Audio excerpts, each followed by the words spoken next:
if you are attached to your life and you are so afraid of dying, right? And if you resist it. And you resist and fight against it, you're going to have a really, really horrible experience. It's going to be freaking scary. But if you can be at peace with that idea of letting go of yourself, of your ego, of your life, of your attachments, of your memories, of who you are, it can be this like completely life-changing, eye-opening like experience where it's just like, whoa, like there's something more to consciousness than this little prison I've lived in called the ego, right? Hello, patrons and subscribe stars. Welcome back to our monthly exclusive podcast for our supporters. Appreciate you. As always, there's dust on my screen. We're here to talk about Jacob's Ladder today. Yes. I'm very excited to talk about this movie. This movie surprised me a lot. Me too. So we watched this while we were doing Silent Hill 2. Yeah. Because it was an inspiration for the developers of that game. And people were telling me, you got to see this movie, And I expected it to be very good. Yeah. I did not expect it to become possibly my favorite movie of all time. Yeah. And I think that's in large part because the message of the movie is hitting me like at just the right time. Sometimes that just happens where the movie just comes at the right time of your life and it just hits you the right way, right? So this had a huge impact on me watching this. Very emotional for me. And I feel like its message is very important and super, super deep. And I was not expecting that from a horror movie. No, me neither. And especially not one that, like when people say, oh, you've got to watch this movie. First off, I'm thinking, why aren't you telling me to watch the Silent Hill movie? Yeah, right. Like, wouldn't that be potentially a little more relevant? Sure. But even still, with a lot of the references of Silent Hill and things, it's like, okay, maybe it would be like not the best movie. I mean, because people always mentioned like, hey, this is like, it didn't make a ton of money at the box office, Jacob's Ladder. Mm-hmm. It didn't feature, apparently they wanted Tom Hanks to be the lead actor and he turned it down. Right. Mm-hmm. Right. So it's like, okay, they weren't able to get, what they wanted for the actors. They weren't able to, it was kind of lowish budget. It was in the 90s. Man, I'm so glad it wasn't Tom Hanks. Can you imagine if this wasn't Tim Robbins? Tim Robbins. Can you imagine if Tim Robbins was not? I can't. He's perfect. I can't. He's perfect. Tom Hanks is great at what he does, but this role is one I've never seen Tom Hanks come close to. Maybe Survivor. Yeah. Even still, it's like, no, Tim Robbins needed, this role was made for him. For Tim Robbins. Yeah. And he's great in it. He's amazing. And he is so good. But I echo your sentiments, by the way. This came at a time where I've been looking into all kinds of different things, and I've, been really trying to, I don't know. I don't even know how to put into words a lot of what this movie does. One of the things that the movie does is it gives you a good story and a good kind of like a rhyme, like a poem, it gives you something that you can't articulate. Oh yeah. But it presents it to you. Yeah. And in such a powerful way. And so it's going to be very interesting for us to kind of try to dissect it while also not killing it, right? Like there's magic to this movie that is it touches the soul. Yeah. And I would hate to do a disservice by dissecting it so hard that, it loses its meaning. Yeah. And again, I was not expecting that from a horror movie. Nope. But that's kind of goes along the point I was trying to make about Silent Hill 2 as well, which is that the style of horror, which we very rarely get because it's mostly, gore infested and more about the jump scares and the violence, and rarely do you see one that really does a good job of jumping into the psychology and philosophy. Yeah.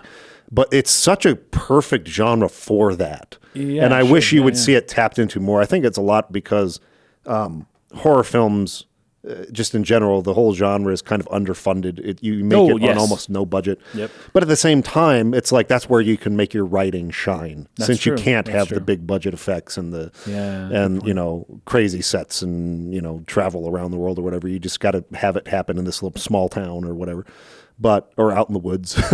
But Blair Witch Project. It's a perfect, I think because of that, it's like a perfect place for really good writers to go do something you've never seen before or something really interesting. But it ends up being cheap most of the time. I know, Most yeah. horror, not just in budget, but also in content. But Yeah. this was not the case, and it's Nope. a phenomenal film. So let's jump into it. You Okay. you have some stuff to talk about before we actually start. I have movie, lots to talk about before we Yeah. start the movie. First off, I want to talk about the director. His name was Adrian Lyne. Yep. Good, has done other things. Famously did Lolita in the late 90s. Yep. And has done lots of, but particularly seems to be pretty good at this specific genre, like psychological Yep. thriller, horror kind of things. Did a movie recently with Ben Affleck. I can't remember what it was called. Oh, was that Just a year or the two ago. Argo? No, before that, after that. It just came out like last year. I can't remember what it's called. Anyways, he's still in work, still doing work, although not as much as in the 90s. But the writer is who I actually want to talk about here, because the writer's name is Joel Rubin. Not written a ton of stuff, but has produced some things and has written some other things as well. But Bruce Joel Rubin, not Joel Rubin. So his name is Bruce Joel Rubin. He used to live in a Tibetan Buddhist monastery. Oh, really? Yes. And he has a YouTube channel that No way. just yesterday he uploaded a new video. He uploads all the time. He guides people through meditation. Holy on crap. YouTube, and he has a class. So his channel is called Bruce Rubin Class on YouTube, and he teaches people techniques. He guides people. He helps people who are like having trouble in their lives, and he really he'll take one-on-one classes, but he also does these kind of general classes for anybody can just go in, and he'll guide you through like between an hour or between half an hour and an hour. He'll give you like a guided, like a meditation kind of like class, and some of it's like a journey, some of it's he's just telling you. He's just teaching you stuff. Sometimes he's just talking about things in his own life, or in other students' lives, but in a way that's meaningful. And he's actually really good. So I encourage everybody to kind of check him out. And the fact that he wrote this movie already, he's like a valuable speaker in my world. Crazy. A valuable writer. He has a valuable voice. I'll put it that way. I know what I'm doing tonight. Yeah, you should.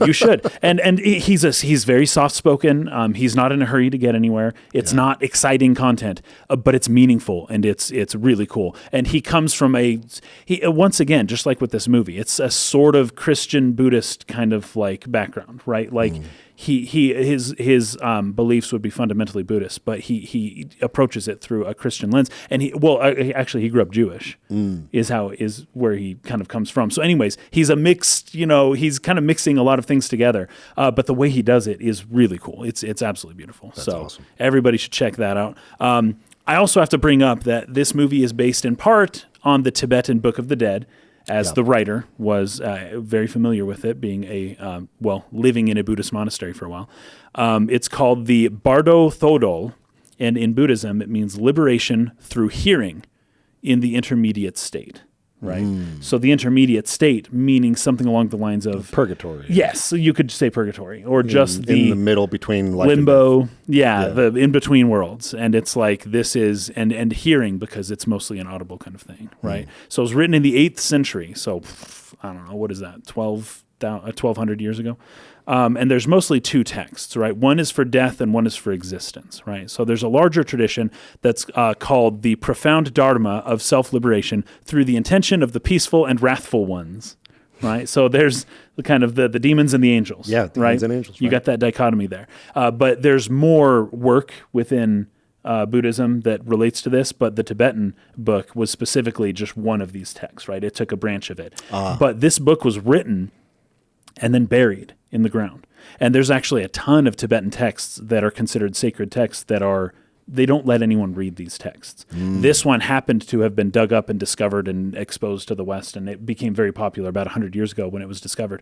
But for the most part, the Tibetans don't like people reading their sacred texts, right? They prefer to keep it in, because it's a whole experience. It's not just reading a book, right? It's not just, and I love Alan Watts, I really do, but it's not just like, oh, here's what the Buddhists think. Oh, cool, let me start meditating. Oh, I'm doing it. I'm being Buddhist. Like, that's not how, it's a whole lifestyle. It's a whole culture. And this guy, the writer of this movie, in order to really gain access to a lot of these Buddhist teachings, he had to live at the monastery. Right. This isn't something that they just share with everybody. And so I'm not saying they're like pissed that the book got out. I'm just saying like, this is very sacred for them. And I can see why. right? Yeah. Because I read it, and it's really cool. It's also crazy, more interesting than it because I'm Western. I have a hard time grasping a lot of the concepts of the Eastern world. I'm getting better. I'm learning more, but I am at my core. I'm a Western Christian, whatever it is. Like my background is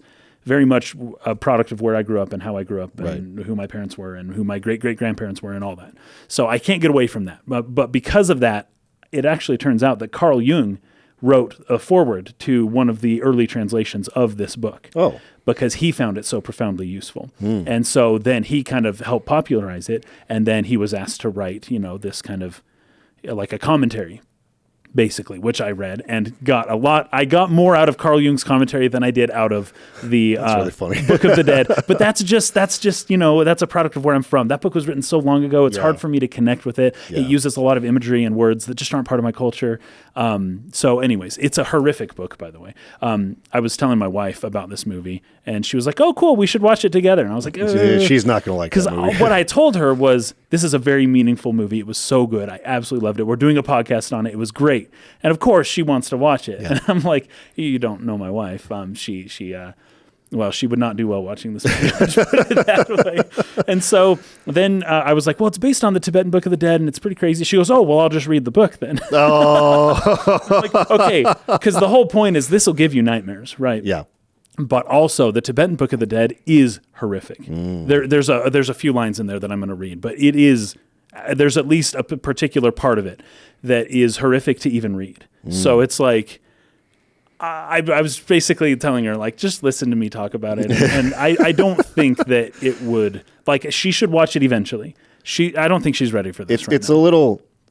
It's a very earned R-rated movie. Oh, yes, absolutely. In many more than one aspect. Not just because of the horror, but also there's some sexual content. Profanity, sexual content, the just violence, disturbing blood imagery. And gore and all of it, right? But I think all of those things would be things she would kind of... Right, and she's not here yet. She's not at the place where we're at. But it's like... As far as being ready to take the journey towards facing your own mortality kind of a thing. But also just like the value of actually being exposed to the blood and gore. Oh, sure. If we watched this movie, if I watched it with my wife, we'd watch it on Clear Play. A clean version. we'd edit through VidAngel or whatever. We'd miss the whole movie. We would miss the whole freaking movie, and she'd be like, "Oh, that was cute," and I'd be like, "You don't get it. The torment from the demons is the movie. It's the the movie. It's the point. If you cut out all the horrific elements, you miss the whole thing. Right. And you might still get some cutesy message at the end of it, but like you need that. That's part of it. That's part of the whole experience. Yeah. So anyways, we got the intermediate state. There's the different bardos. I don't think I need to focus on this other than to say that there's the book of the moment of death, and then the experience of reality, and then the bardo, they call it the bardo of rebirth. Right, and that's kind of where this goes. And I wrote, this is particularly interesting related to Silent Hill 2, because the bardo of rebirth, the Sidpa bardo, Bardo, they probably roll the R, anyways, which features karmically impelled hallucinations, which eventually result in rebirth, but typically the Yab Yum imagery of men and women passionately intertwined. That's part of what accompanies the imagery of rebirth, is the desire, the longing for that sexual experience, right? Despite being a detached spirit or whatever it is, right? Where it's like, oh, but there's the thing. Anyways, there's some relevance to Silent Hill 2 there, absolutely. Oh, for sure. And then in the Tibetan Book of the Dead, the earth dissolves into water, the water dissolves into fire, the fire dissolves into air, and then the air dissolves into pure consciousness. So there's a five-fold. You got the four elements, but they each kind of move into each other, and then you get into consciousness, which can then reconstruct the world that you enter back into. Anyways, there's kind of this really interesting philosophy going on here. So let's get into Carl Jung here, because... This is just beautiful stuff, and I think it's important to understand what this book is and why it's important. And I love Carl Jung, so we're reading it. Follow along. So he says that this book, in his commentary on this book, he says it's a book for the dead and the dying. It is a guide through the period between death and rebirth. Of course, this would imply some type of reincarnation, is what this is implying. Yeah. And that's, of course, a Buddhist thing. Jung says that the three parts of the book correspond to the psyche during death, the dream state immediately after, and then the onset of the birth instinct and the prenatal events. So this is a quote. The illusions begin, the illuminative lights grow ever fainter and more multifarious, just like different, right, more variable. And the visions become more and more terrifying. This descent illustrates the estrangement of consciousness from the liberating truth as it approaches nearer and nearer to physical rebirth. The purpose is to fix the attention of the dead man at each successive stage of delusion and entanglement on the ever-present possibility of liberation. And liberation just like in the truest sense, like true freedom. Right. Not like you're not tied down to things, Right. right? It's you're completely gone. And then not only the wrathful, but also the peaceful deities are conceived as samsaric, right? I talked about the wheel of samsara in Final Fantasy X, but it's the wheel of reincarnation and just kind of the wheel of like suffering, basically. So it's a samsaric projection of the human psyche, right? Where things just kind of go in this cycle. And then here, Jung says, the background of this unusual book is not the European either or, but a magnificently affirmative both and. The West is obsessed with the rational and the either-or dichotomy, right? And this is something that Ian McGilchrist talks a lot about, where he says that in the West, it's always like, oh, it's either-or. If there's ever a paradox, if the opposites seem to be irreconcilable, we say, oh, we'll just pick one. Only one can be true. The other can't possibly be true. Yep. And our obsession with rationality and with like, oh, you've got to find the one thing that's valuable and discard everything else. Whereas more of a Buddhist philosophy would be like, instead of picking either or, you take both of them, and right, and you take the two things themselves along with the relationship in between them. So if it's a paradox, you accept the paradox as a part of life, and you internalize it and you move on instead of saying, oh, it can't be true, and picking one and ignoring the other, which is what we do in the West. So Carl Jung has a really good line there. I can get into more of that later, but that's not for right now. Yeah. Jung writes, when Westerners hear the word psychological, it always sounds to him like only psychological. So Jung starts talking about, the psychological, like when you die. This Tibetan Book of the Dead is very good at describing what likely, and this is part of what makes this movie so horrific, what likely actually probably really does happen when you die. I've never been exposed to something like it before, and it was very discomforting, as I mentioned in the Silent Hill 2 thing. It was like, whoa, this might actually be right. And I've never seen that, like displayed before. It was crazy. And so Jung talks about psychological, which means your freaking brain. And when people say, oh, that's just psychological, it's like, you mean that's everything. For you, that's everything. So to say something is just psychological, in the West, we have this either or where we pick and choose. Whereas in the East, it's like the subjective and the objective are both married together, right? Yeah. You don't just get to say, oh, that's just subjective. Just psychological is a really funny way of putting it, because your mind, the way you perceive things it's you. Is your reality. It's your reality. It's everything. It's everything, yeah. So anyways, Jung is kind of discarding the Western ideas here, but he kind of brings it back a little bit. Anyways, I wrote down here, the book is horrific in a lot of ways. In a part of the Tibetan Book of the Dead, your body is eaten, consumed, hacked to pieces, but you are incapable of dying. And you feel, this is why I was like, my wife should not read this book either.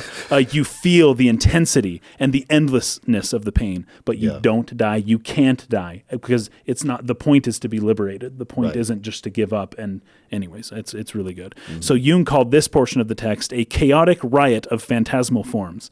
He says it is because fear of self-sacrifice lies deep in every ego.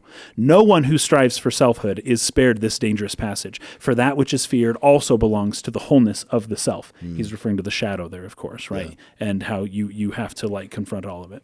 So my last note on what Jung says here is that in the West, we've rationalized the psychological need for ceremonies for the dead, ceremonies for the dead specifically. We've rationalized them out of existence. We behave as if we did not have this need. And because we cannot believe in a life after death, we prefer to do nothing about it. So I think that's why Jacob's Ladder is such an incredible movie. It shows us that we have a deep need for something that we cannot explain, right? It stands in the place of, as well as Hollywood, it stands in the place of, as well as a Hollywood movie can, a ceremony for the dead. And it resonates, right? It did with me Yeah. deeply. Like we've rationalized away something that we ought not have. What happens to the psyche when the brain is deprived of oxygen and begins to die? You could just say, oh, you just die. Like your brain does something.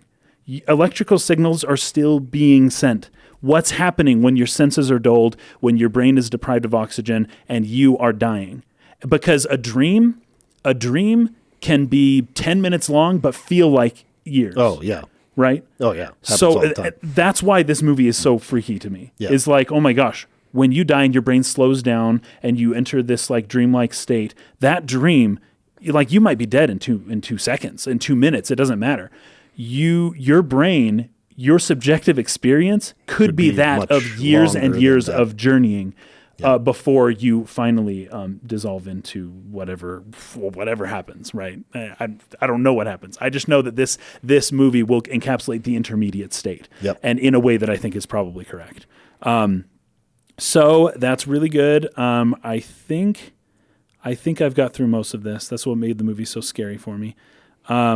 You should all read the Tibetan Book of the Dead along with Carl Jung's commentary on it. It is really good. I believe you can find them together if you get the right edition. Okay, now let's go on to the movie Get itself. started with the movie. Okay. Man. I guess we'll have to put this in the beginning, just in case anyone stumbles on this. Yeah. You need to have seen the movie first before you watch I know this. you're gonna because we're gonna be referencing some screwed yeah. up stuff. Yeah, like, Yeah. and there's no way to talk about this movie without spoiling it. So, Right, that's true. with video games, we tend to try to not spoil it as we play Yeah. through it because they're long But it's experiences. a 2-hour movie. It's a 2-hour movie. Yeah. We're going to be talking about it, and we're not going to be like doing a spoiler free up to a certain point of the discussion. Nope. You got to go see the movie before you freaking watch this. So, Yeah. If this you is full of spoilers. You need to watch the movie first. Yes. If you stopped in the middle of this movie, just don't do that. Don't do it. Find a dark place and watch the whole movie in one go. So, having said that, the big spoiler or reveal of the movie, big twist, is that Jacob is dead and he's going through the experience of death. Yeah. That's what's happening in the movie. His experience in the movie is mostly his brain doing its final firings as he's going through the process of dying. Yeah. And all that stuff you just read was the inspiration for that, right? For creating this story that sort of depicts that. So the movie opens up in Vietnam. Yeah. First in the blackness, when you first see the text, Jacob's Ladder is written in like dark red. It's like red blood. So you got this blackness. You're hearing the helicopter. You can see it. And then Jacob's Ladder in like dark red. Right there at the bottom. Yep. So it's just, okay. go ahead. Jacob's Ladder. Okay, let's just mention what that's referencing first of all. Yes. Jacob's Ladder is a reference to the Bible where Jacob sees a vision of a staircase ascending up and angels coming and going. This is the same Jacob who then has to wrestle with God and is renamed Israel. Right. So I think that's important for people to know. Okay.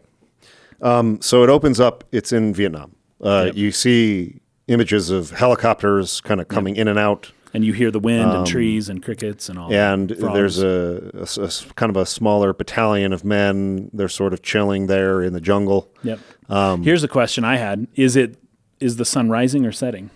That's a good question. I think it's setting because think it's I setting. think it becomes darkness when he because he's crawling. injured. When he's crawling through the jungle, it's dark. It's like nighttime. Because you don't know at first. Yeah. But then it's like, okay, and this happens so many times throughout this movie. I have this. I write down: is this a sunrise or a sunset? Multiple times. Yep. It's not until the very end that it's like this is a sunrise. Clearly, but at the very beginning, the movie starts with a sunset and ends with a sunrise. I think that's great because, generally speaking, it would be the opposite. Yeah. So, basically they're all kind of sitting around and there's a guy who starts passing around like a blunt and they're all taking puffs from it.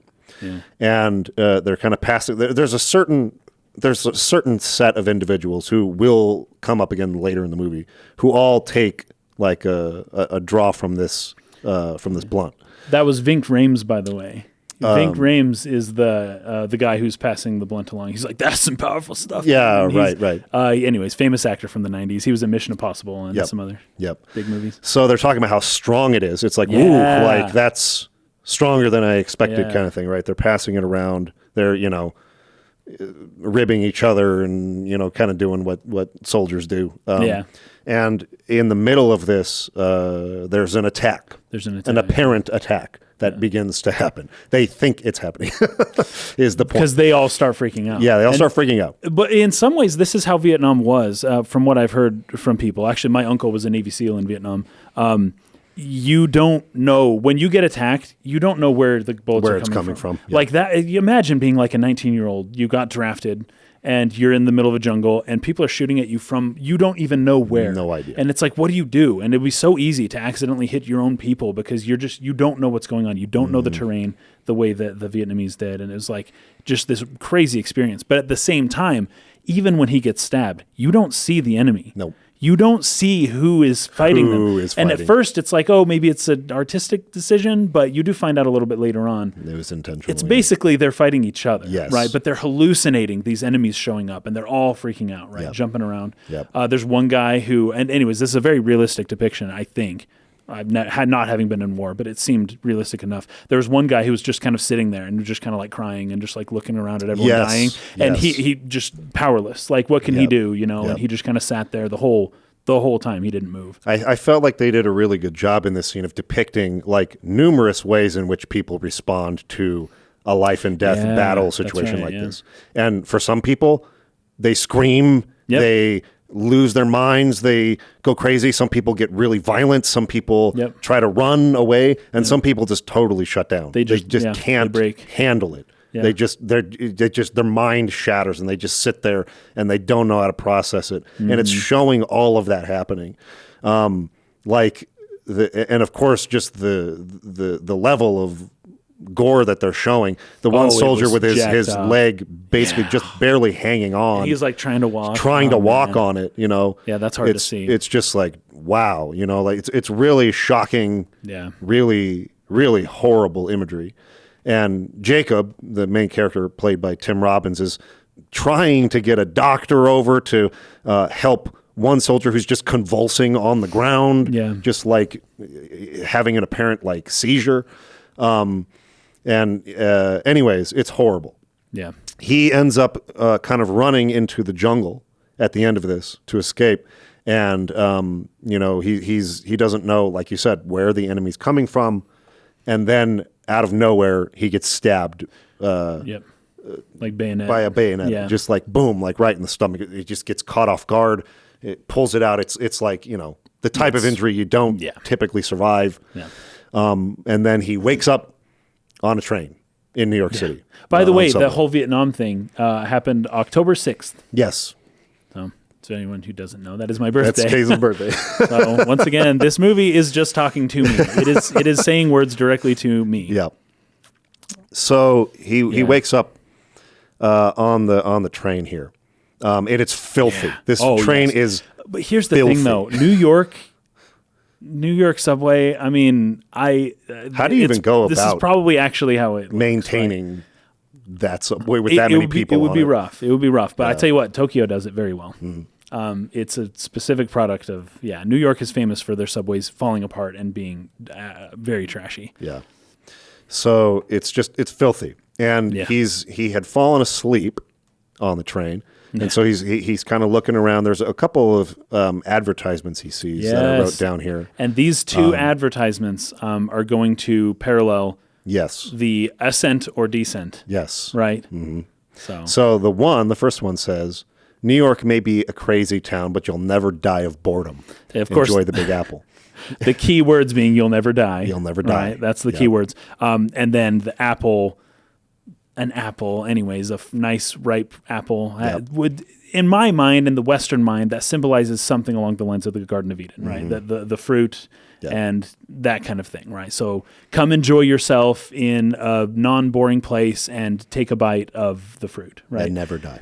And never die. Exactly. So that's Garden of Eden right there. Then the next one, it's just the biggest words, hell. Right? Yep. And it's like, don't do drugs. Yep. And it's crazy because, well, he was just smoking Yeah, drugs. all the guys in the platoon, not all, but well, actually all, but the ones we saw that we meet later Yeah, I had don't taken think- this blunt, but Yeah. everybody there had had been introduced to this drug, which is what made them go crazy.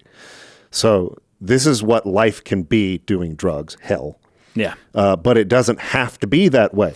Help is available day or night. Call the drug hotline. So we have this idea about never dying and this idea about drugs just kind of working into Jacob's mind as he's laying there in the jungle from a fatal wound. and oh man, this movie's so good. So within the poster of hell, within heaven, you get some, interesting imagery there, right, of something like a Garden of Eden. Within hell, it's so interesting that the text there says it doesn't have to be this way. Yeah, doesn't have to be this way. And think about the whole movie's message, basically, and that what exactly is happening here, and how a lot of this is psychological, and a lot of the way that the demons and just exactly what is happening to him here is something that isn't permanent, and that is something that can be transformed, as that sign suggests, that can be changed into something positive, right? Right off the bat, you get that message. Yeah. That's really, really good. So good for the artists. This is something I kind of want to mention here. I may or may not, probably in the next episode, go into kind of a personal story that'll explain maybe a little bit of why this movie was like so powerful for me when I watched it. Yeah. I'm still deciding whether or not I'm going to share that or not. And we're not going to get to it today anyway, so I don't have to decide today. I don't think so. But it is interesting how similar death and falling asleep are. It's funny because we don't think about sleep that way because we sleep every night. No, sleeping, but the ancients, they equated sleeping with basically dying. It's like a mini death that happens every day. Yes. It's like you're not dead, but you're unconscious. Close. Which is a similar process, and there's a similar thing going on in the brain, I think, as you're alluding to. The dream. With the moment that the brain is beginning to lose oxygen and it's beginning to die, a similar slip into unconsciousness that is not yet quite death. Yes. That is very similar to falling asleep and dreaming. And this just happened to me the other day. I was watching a video during the day, and I thought about that video all day long. It was something I was really thinking about, and it was really making me question some things I believed or had sort of, maybe like I try not to have an ideology, but I don't know if it's possible for anyone to not have an ideology. Everyone has a personal ideology of some kind. Yeah. You have a mode of beliefs. You have like things, a life philosophy. Yes, everybody has something that they believe is right and wrong, and everyone has that. A worldview. So, as much as I try not to belong to a group think type ideology personally, everyone has their own. Yeah. So this video was making me question some of mine on that day. I fall asleep, and the dream I have the whole night involves the person from the video that I was watching and me being friends and interacting. That happens all the time, where you have an experience and you go to sleep and you dream about your brain is still thinking about the same stuff. It takes elements of your day waking experience and inserts them into a dreamlike experience. Yeah. And that's exactly what I think these little advertisements are. And it's vague, and it's done in an artistic way because it's not giving away its big reveal yet. Right. But that's what you're going to be seeing in the imagery, and especially the abstract imagery, all through this movie, is stuff incorporated from what is that soldier thinking as his mind is going into the unconscious, and then from there beyond that. Yeah. Right? So I really liked that. I really liked how they worked those words into the advertisements, because that's something you don't have to have had a near-death experience to understand. You just have to have slept and dreamed before. Sure, exactly. and you just get it. Yeah. Right? Now, it takes a while to understand what's going on here, especially on your first watch of this movie. But it's like, it makes perfect sense. Absolutely. Yeah. So I really like that. So we're being presented here with those two, and this is so early on in the movie. But these two, it's representing a forking path. Basically, it's like you can go this way or you can go that way. And we don't really know. All I know is that the Big Apple was on the left and hell was on the right, and he was sitting down. From where he sits down, he stands up and he goes to his right, which is in the direction of the hell sign. And then he asks that woman, he says, hey, do you know where my stop is? Right. And she just like stares at him. This is your first indication that creepy. Something is wrong. Something's not right here. Something not at all. And I don't know. Not normal. What's fascinating about this woman is that she looks like she's dressed to go to a funeral. Yeah. She's in all black, including her hair is covered. She is dressed in all black, and she has this solemn look about her. And it's like, this is someone who would be going to a funeral, but she won't talk to him at all. Nope. But he's asking for a specific street. It's called Bergen Street. Yep. Yeah, and the word Bergen is German. It means to keep safe or to salvage or to protect or to hide away something. It can mean those things, right? Like to keep something safe, hidden away. Yeah. I don't know. It could be something like a desire. There's also probably an actual subway stop called Bergen Street in New York City. It could not mean anything. I get it. But that word happens to mean something like trying to stay safe and to be hidden away, right? Yeah. One of the biggest questions here is like where is he going, just in general, and why he missed his stop or whatever. He does end up getting off on it, but it's like an abandoned station. Yeah. Like this whole movie is so absurd in a lot of ways. It's like, wait, you would think that he rides the subway every day. How did he not know this station does not exist anymore? It's a broken station, and why does the train even stop at this station if nobody gets off? He was the only one, and it's completely like caged in, right? It's locked. He can't get out. But yet the train still stopped there and let him go because he is trapped, right? He's trapped in his own mind. He's a prisoner of his own situation. And despite all of the absurdities happening, anybody who's ever had a dream before knows that when you're dreaming, you don't think of how absurd it is. You don't question it. You don't question it. That is the other similarity. Things happen and you're like, well, I guess I got to cross the tracks and get out on the other side. Okay. I guess I got to walk down the train tunnel. Oh well, like who just accepts that, right? Yeah. But he does, and he's like, I guess this is normal. Yeah, that's how dreams work. Yeah, that's definitely how dreams work. Dreams are it's especially when you're woken up really suddenly from a dream and you were just in it. Yeah, it's like you're still kind of accepting the dream logic of the world you were just in, and then it kind of slowly starts passing, and you're like, oh. Yeah. That was really weird. Sometimes I wake up just at an utterly just so absolutely sad and horrified that my child died or something. And I believe it for like a whole minute or so. And until I'm just like, I am so, and then this wave of relief passes over me. Like that didn't happen. I almost feel like I lived a whole life in my dream. And have you seen the end of Chronicles of Narnia, The Lion, the Witch, and the Wardrobe, right? When they become kids again and they come back and they're like, we lived a whole life that's as though it never happened. And they're just like, oh my gosh. And then this relief, I feel like I got a second chance now.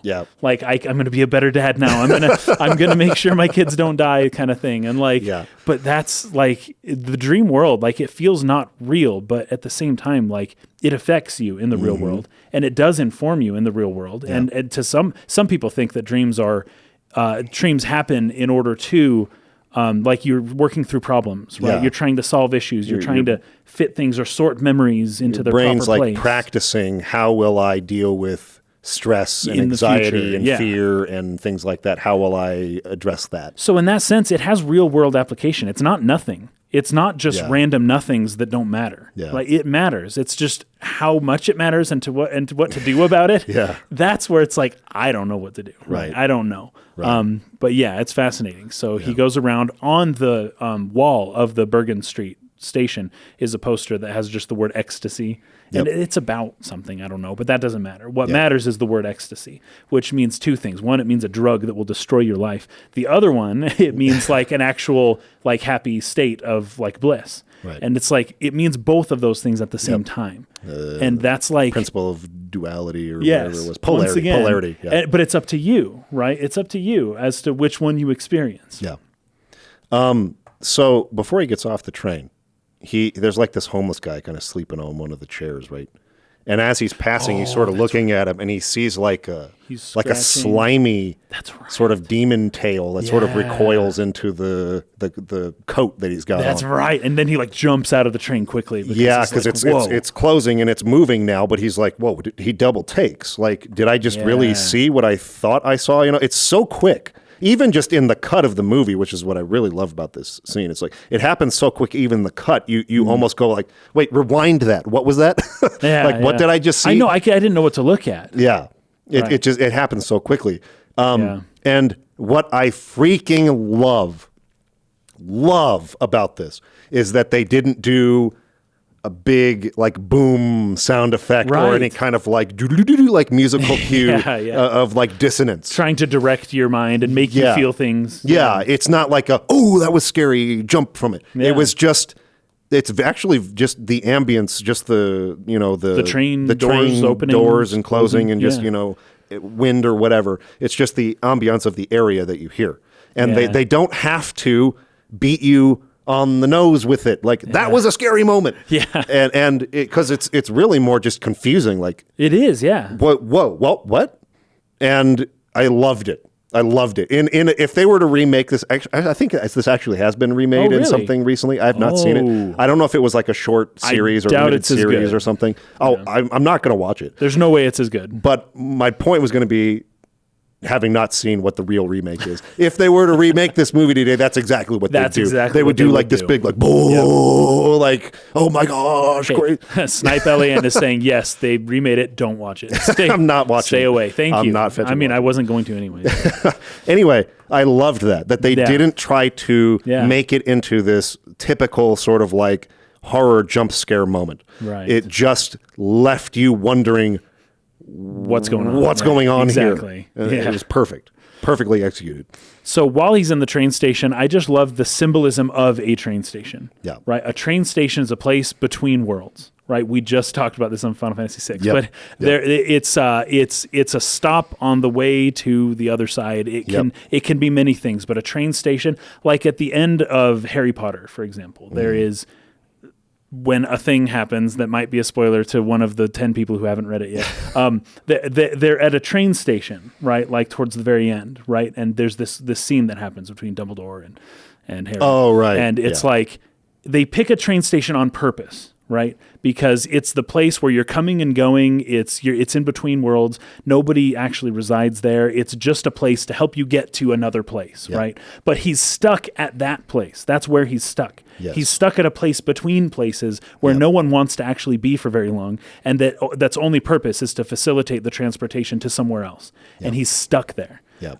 So that's really, really good symbolism, and he has to like find his own way out. So instead of going to the other side and trying to see if that way is open, he jumps down onto the train tracks and he starts going down the tunnel. Yeah. Right? I don't know exactly he kind of starts crossing. He comes that way and then he jumps down and he begins to cross over. I thought he was going to cross to the other side, but he kind of doesn't though. But like before he can do that, a train starts coming at him. I felt like he was in a tunnel then. I could be wrong about this. He does come a little ways down the tunnel. Yeah, why? So, what was he doing? I don't know. Exactly. He kind of comes, it's like there's like a small area upon which he can kind of walk as he comes into the tunnel, but he kind of gets down from there and he starts crossing to the other side. And that's when the train's coming. But there's all these tracks that can sort of, what do you call it, where the tracks shift over. Switch to the other track.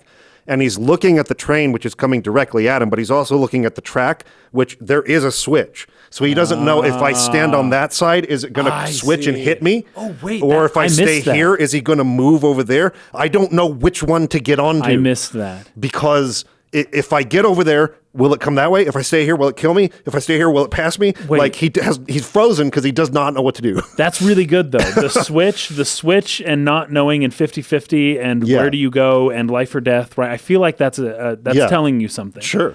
I don't know exactly what, but that seems like it was meaning something that I completely missed. And so he eventually tries to jump left, but it really was switched. And then he goes back to the right and he falls over as the train is passing.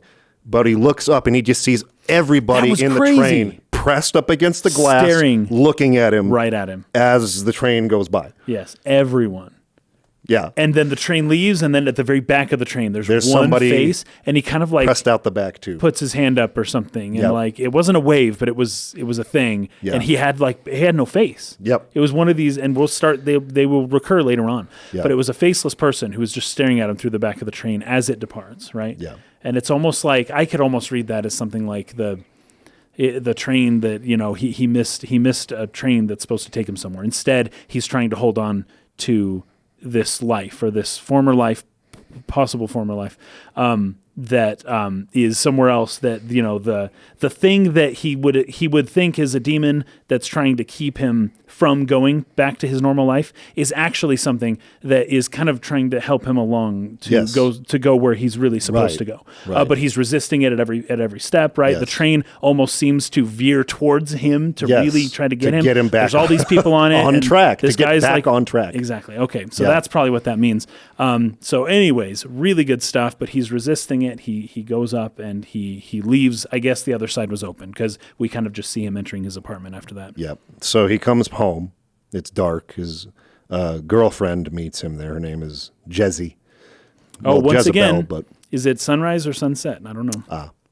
well, that's true because she says, what do you think of the room, right? Because she had reorganized the apartment. I took this to be a sunrise. Yes, because it is. she wakes up and it's as if it was the middle of the night. He had been working all night. Yeah, so it's like 5 a.m. So it's early morning. Yeah. So it's a sunrise. So he says, asks me tomorrow. And she says, it is tomorrow. That's right. That's right. It is tomorrow. So this is early morning, right? Yeah. Why did you come back so late? And he says, someone called in sick and he had to work and all that. So then from there, we just cut back to the jungle in Vietnam. That's right. And he's wounded. He's just on the ground. Crawling through at nighttime, barely able to call out. He's just like, oh, help me. Yeah. As he hears some people. And this was really clever. And so I'm just going to go ahead and say this now in case we get caught up in a discussion later on and I forget to do it. They do a really brilliant job of illustrating the point that time in the real world, which is in Vietnam, the jungle, is actually moving really slow. While all of this stuff happens over days or weeks or months or whatever. It's like an hour or in less. the dream. Or hours. Right. And they illustrate this. There's a really great shot later where he's being like airlifted out by a helicopter where you just see the blades of the helicopter moving like really slow. Yeah. So it's like time is slow, that's really slow as he's dying in the jungle. But in his mind, a long time is passing. It's like Inception, right? Exactly right. Yeah.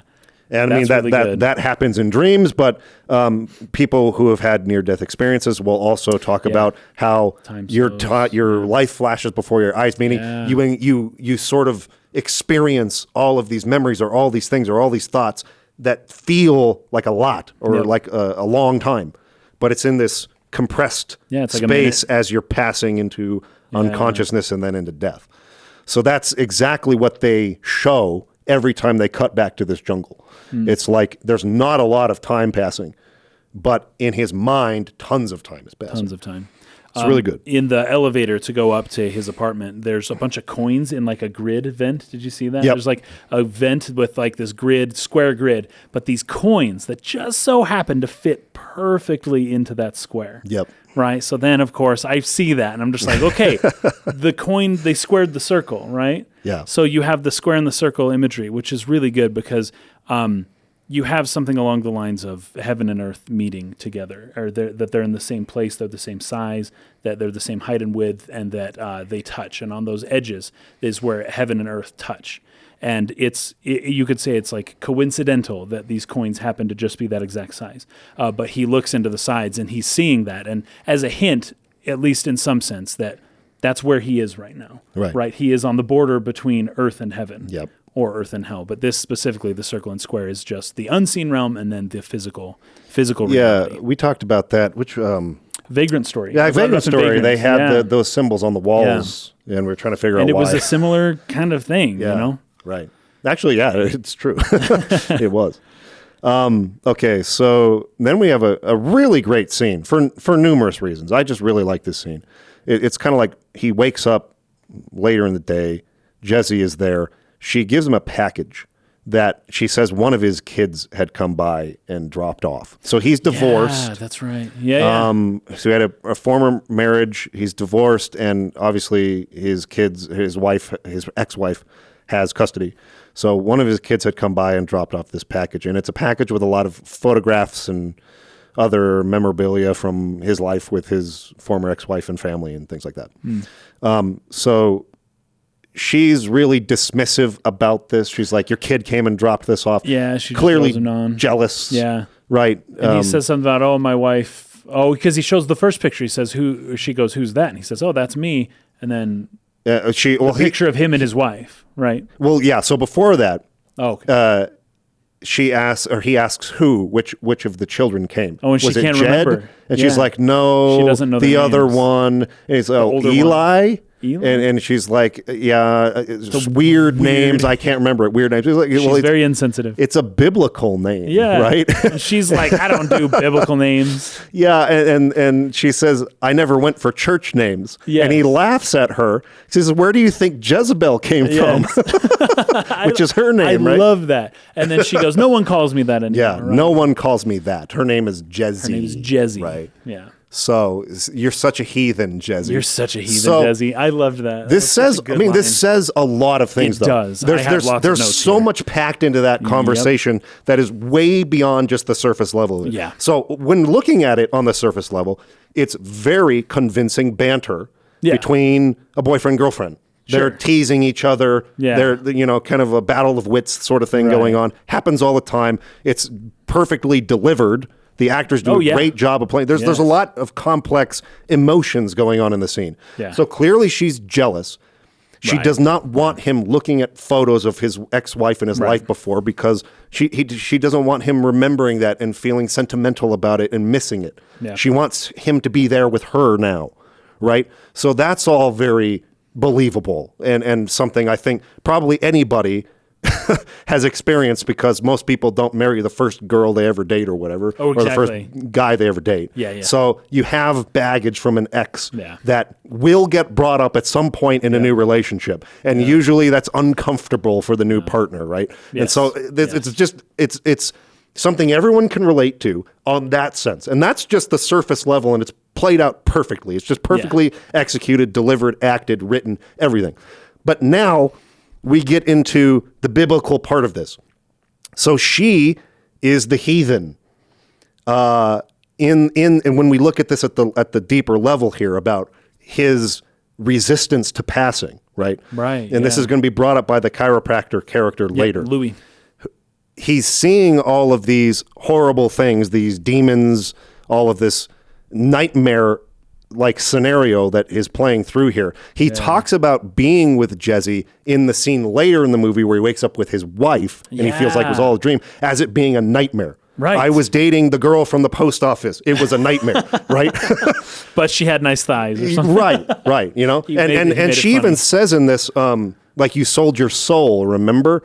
For a good lay or whatever. That's right. So Jesse says this later on. She is not just named Jezebel for no reason. Yes. And for people, a lot of people may not know who Jezebel is, right? Now, we grew up reading the Bible, so that's it's obvious to us. But Jezebel, she is called the harlot Jezebel in the Bible. She's the one, she marries the king, I believe it is King Ahab, and she kind of gets Israel to stop worshiping Yahweh and to worship Baal, I think. And she kind of like moves all of Israel into this like heathen direction, right? And it's so funny because Jezebel is kind of doing that to Jacob as well, because she's the harlot, she's the seductress, she's the one that took him away from what he should be doing. What's he doing with her when he's got these kids and a wife and all this stuff? Clearly, they're in the middle of a divorce because his wife's giving him the old photos of his, and like she doesn't want them, right? So he did something or something happened, right? And so.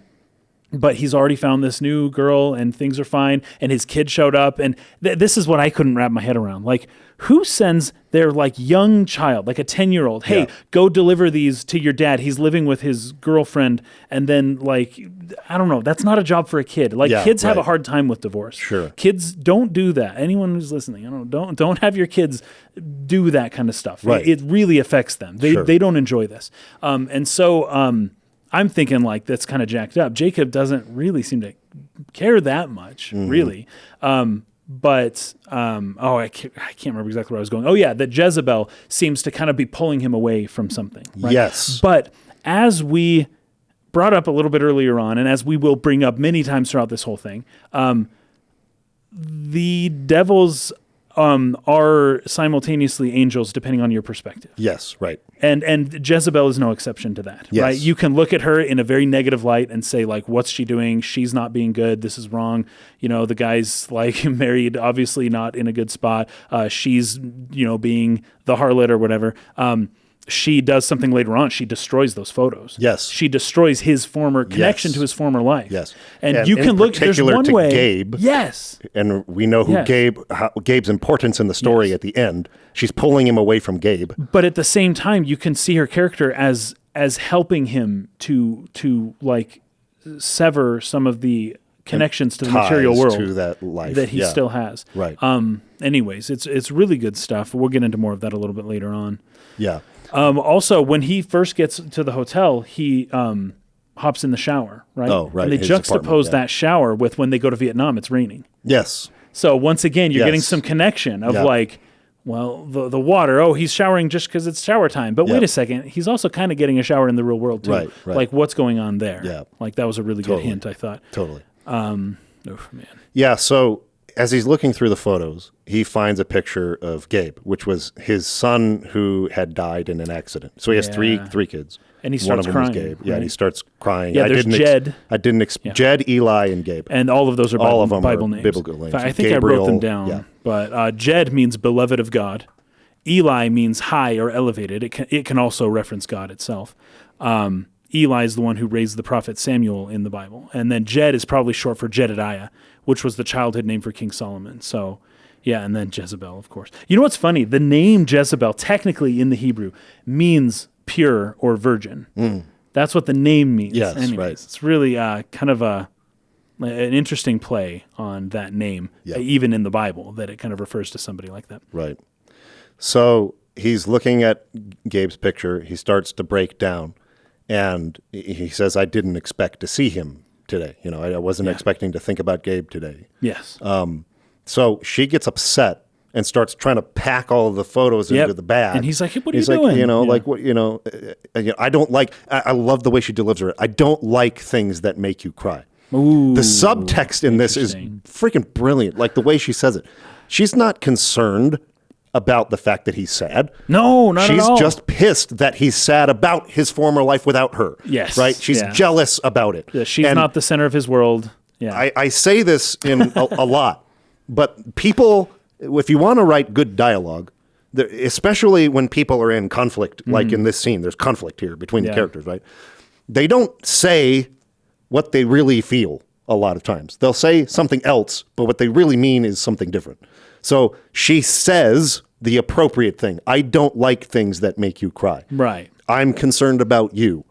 But she's that's not the feeling deeper that truth. at all. Right. And so the way she says it is how that's communicated. It's in the anger underneath it that you get the real insecurity she's feeling and the jealousy she's feeling and all that. So really, really brilliantly acted, performed. It's great. But on top of that, it's like what you were saying. She's trying to take away Gabe, who is the angel he needs to be connected to for this passing. Right. Sure. He is the angel at the end of the movie that takes him to the other side. And of course, Gabe short for Gabriel. Yes. The angel Gabriel. Right. And so she's taking that away. Don't think about that life. Cut it. She's trying to disconnect him from Gabe. Yes. So that's why true. she's Jezebel in that sense There you of being go. one of the demons of this nightmare. Yes. Some of them are demons. They look demonic and they're scary and whatever. But in this form, she's just trying to seduce him away from Gabe. Yeah, that's good. In that sense, right? Yeah. So what does she do in the next scene? She goes and she puts all the photos into the incinerator and just burns them. Yeah, that's crazy. That's rough. So she's one of the demons. Yeah. But like you were saying, by the end of the movie, we realize the demons, it's all perspective. It's all how you think about They're all, yes, exactly. Yeah. The demons, when you accept what's happening, when you accept your death, when you let go of your entanglements to life, the demons become angels. And all along, they weren't doing this because they're trying to torture you. Yes. They're doing it because they're trying to purge you of your attachments to life so that you'll be ready to be free. So what Jezebel is doing looks demonic, and in his perspective, it is. He's seeing a demon. Oh, yeah. Yep. But what she's actually trying to do is, like you said, purge him of his life entanglements, his attachments to life, that's the word. so that he can accept and move on. Yeah. And so she's actually an angel in that sense. So the duality of the name plays into it too. Yeah, that's good. So that scene is brilliant. The scene is freaking good. brilliant, and there's so much underneath. And even just that what sentence, happens. "You sold your soul," when she tells him, "Oh, you sold your soul," right? Yeah. Like, man, it's so good. It's so good. It's amazing. But he sees that photo, right? Oh yeah. Then we see the name. The name of his wife is Sarah, right? So he mentions that. The Sarah means princess in Hebrew, of course. So he ditched the princess for the harlot. Yep. Now we don't know why, but that's just how that's the way it's being presented here. But the one photo that sticks out to him is Macaulay Culkin. Do you recognize the kid, right? That's the actor, Macaulay Culkin. Yep. Oh, 90s right there, man. Love it. Nostalgia. But he cries when he sees it. And you're right that she is like, "Oh, I don't like things that make you cry." But then when she leaves, do you remember he says, "I didn't cry." Yeah, I didn't cry. Now, this Silent Hill 2 was just what was coming up in my mind at that one, right? But it seems like something horrible happened to Gabe, right? And so that the reason why he left his wife is probably his own guilt. When couples, this happens when couples have a child who dies, the divorce rate is like 90%. It's like really high. they will not stay together. That is way too hard a thing to go through, right? Now, that the today divorce, back in the day it was different, but nowadays that's more or less how it is. So, he says, "I didn't cry," which means I don't know any other way to read it other than to say he's in denial. And that characterizes his whole character right now. Yeah. Like, it's not just that in that second he denied that he's crying. It's that he's in denial of everything right now. Yep. He's in denial of the fact that he might actually be dead right now. Right. Right. And it's just manifesting in these different ways. Things are being exposed to him. He's seeing them, but then he's denying what we clearly just saw. Like, it's a lie. He just told a complete lie, but he believes it. Yeah. So it doesn't matter. It doesn't matter that we know that it was a lie. He believes it. And so obviously it's guilt, and he can't accept what has happened. He can't accept his life. He can't accept what happened to his child, and he can't accept the fact that he's even crying about it. He's trying to, I would say he's trying to forget about it, but he takes that picture and puts it in his wallet. Yep. He's going to carry it. So this image of his dead child becomes a burden that he is willfully carrying with him. Yep. And he is purposefully carrying. It's not just the attachment to a son, or it's not just the fact that he had a son. It's the fact that he's carrying the guilt. That's what he's really carrying. Right. The picture of the son represents the guilt that he feels, and he's like, "I'm not allowed to forget this." Right. Yeah. And later on, when Santa steals his wallet, and that was his. But it's like, was Santa a That's demon, the only- or was Santa like? Yes. In a sense, was Santa exactly actually an what angel? I was thinking. Good. I It's shouldn't exactly jump what I ahead was because thinking. we'll steal it. Yeah. It's so good. Oh, it's too good. This movie is so is fetching very good. But so he puts it into his wallet. Not only that, he ends up developing these back problems, and he has to go see a chiropractor. Yep. Because of the weight that he's carrying on his back. right? Yep. He's burdening himself with this guilt and this life that he's led up to this point. And he's got this chiropractor that's like trying to relieve the pressure, but he just keeps piling it on. I love all the subtext of the and dialogue. Eventually he can't walk. He's with paralyzed. the chiropractor too. Like, we really got to get in there, like we got to release this. And while he's holding his head. Yeah. Right. And it's like, we got to get in there. Anyways, I've got some good stuff for that too. Yeah, for sure. Oh, but this is so good. So yeah, then Jesse burns in the incinerator all of their pictures. We left off after Jesse had burned all of Jacob's photos in the incinerator. Yep, all of his past. And so he's driving into work, and he's singing a song that's playing on the radio. And this is something we're going to get more in depth into. We'll read the actual lyrics and sort of analyze them in more depth later. But he's singing a song called Sonny Boy. And I just put as a note here, it's important to note that this is a setup for something later. This song is important. It's not just a song that he's singing on a whim as he's driving to work just to show that he's going to work. Like, everything is very intentional in this movie. Yeah. So we will break that down a little bit later. But he's on his way into the post office. This is where we find out that Jesse also works at the post office. Yep. She's a mail sorter. This is a job that I had at UPS that's right. for a while. Nice. I was a mail sorter, and then they moved me into doing clerical work. I was a clerk. But anyway, she's sorting mail, And he's a letter carrier. Right? Yes, So, he's a mailman. yeah. Carteira in Portuguese. Oh, nice. Carteira. Yeah. So she hugs him. He says, "Easy on my back." So his back is hurting. His back is hurting. He has like a back injury. Yeah. Yeah. So he says, wrote here, Jake's back hurts. Would this happen to be from all that weight that he's been carrying? The emotional baggage? Mm-hmm. I think that's... So he decides he's going to go see his chiropractor. Yep, Louis. Louis is his chiropractor. This is my favorite character of the movie.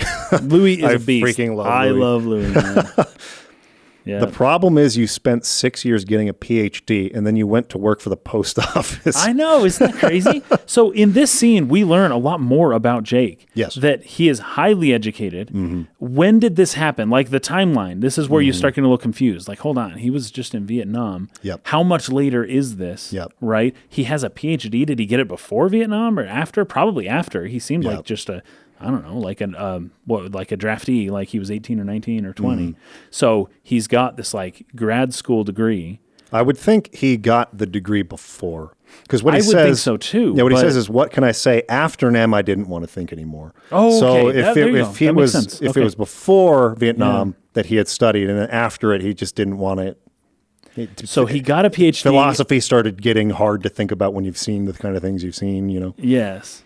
So. But then he goes to Vietnam, and afterwards, anyways, that's not most people's experience in Vietnam, and he probably would have entered in as an officer and not. Anyways, it's just a little bit confusing exactly what the timeline is. It's supposed to be confusing, so not a big deal. But you get a little confused on the timeline here. But we do learn that he is, highly read and all of this kind of stuff. But he probably has. I mean, okay, nowadays that's insane. Nowadays. Yeah. Right, because the amount of debt you would accrue getting a doctorate degree nowadays, as opposed to this movie was made about 30 years ago. Yeah, probably wouldn't have been college as bad wasn't back nearly then. as expensive, even adjusted for inflation. No, still probably would have some debt, but it wouldn't be as big of a deal. Yeah, It'd be right. like, okay, you're a letter carrier, that's fine. He could probably still actually live in New York City as well as a letter carrier. Like that place has gotten very expensive. But one of the biggest note that I took from this whole thing is when Louis kind of like does a little. What would you call it? Readjustment on his back. Yep. And he shouts out in pain, and Louis tells him that didn't hurt. And Jake agrees. Yeah. Right? Like, Jake is lying about his own pain. He's lying to himself. He's lying to his chiropractor. He's lying about the amount of pain that he's in. He feels it's the burden. It's not the pain. It's the burden. It's the burden that's hurting him. And then he's like, "Oh, you did a thing," and Louis knows right away, like, you're faking it. That's not real. And Jake's like, "Yeah, all right." Well, what I really like here, and this is a great setup for the relationship between these two characters and what it really represents for later. So he gets ready to do a really strong neck crack. He kind of tells him to prepare himself, like take a deep breath. And then he does it. And as he does it, Jacob sees a flashback. There's a flashback, that's right. Of being pulled out and rescued in Vietnam, right? So he gets a flashback with that adjustment. He's like, "Whoa, what did you do to me?" And Louis says, "I had to get in there. It's a deep adjustment. I really had to get in there. Rest a moment, let it set a bit." So obviously, we've already said, like what the big spoiler or twist of the movie is. Yes, so people are already aware of it. But that's what he's doing. He's getting deep into his brain, his psyche. Yes. Right. He's like, we gotta take a hard look at this thing you're trying to ignore or like run away from, right? We got to get in there and bring it back up. Because that's what happens. A lot of times you're not aware of your body or your joint pain or your back is out of alignment. And what happens when you do something like that, when Louis does something like what he does there, is it brings it to your consciousness. It brings it all the way up to your awareness. Like, that's what's happening there. Mm-hmm. And so to talk about bringing something from the brainstem all the way to the frontal lobe, just like, right. And then you become aware of it, right? And that's the first step. You just need to be aware of what's going on, right, in your body. Yeah. Now, this is unbelievable. But you've skipped like 7 notes of mine already.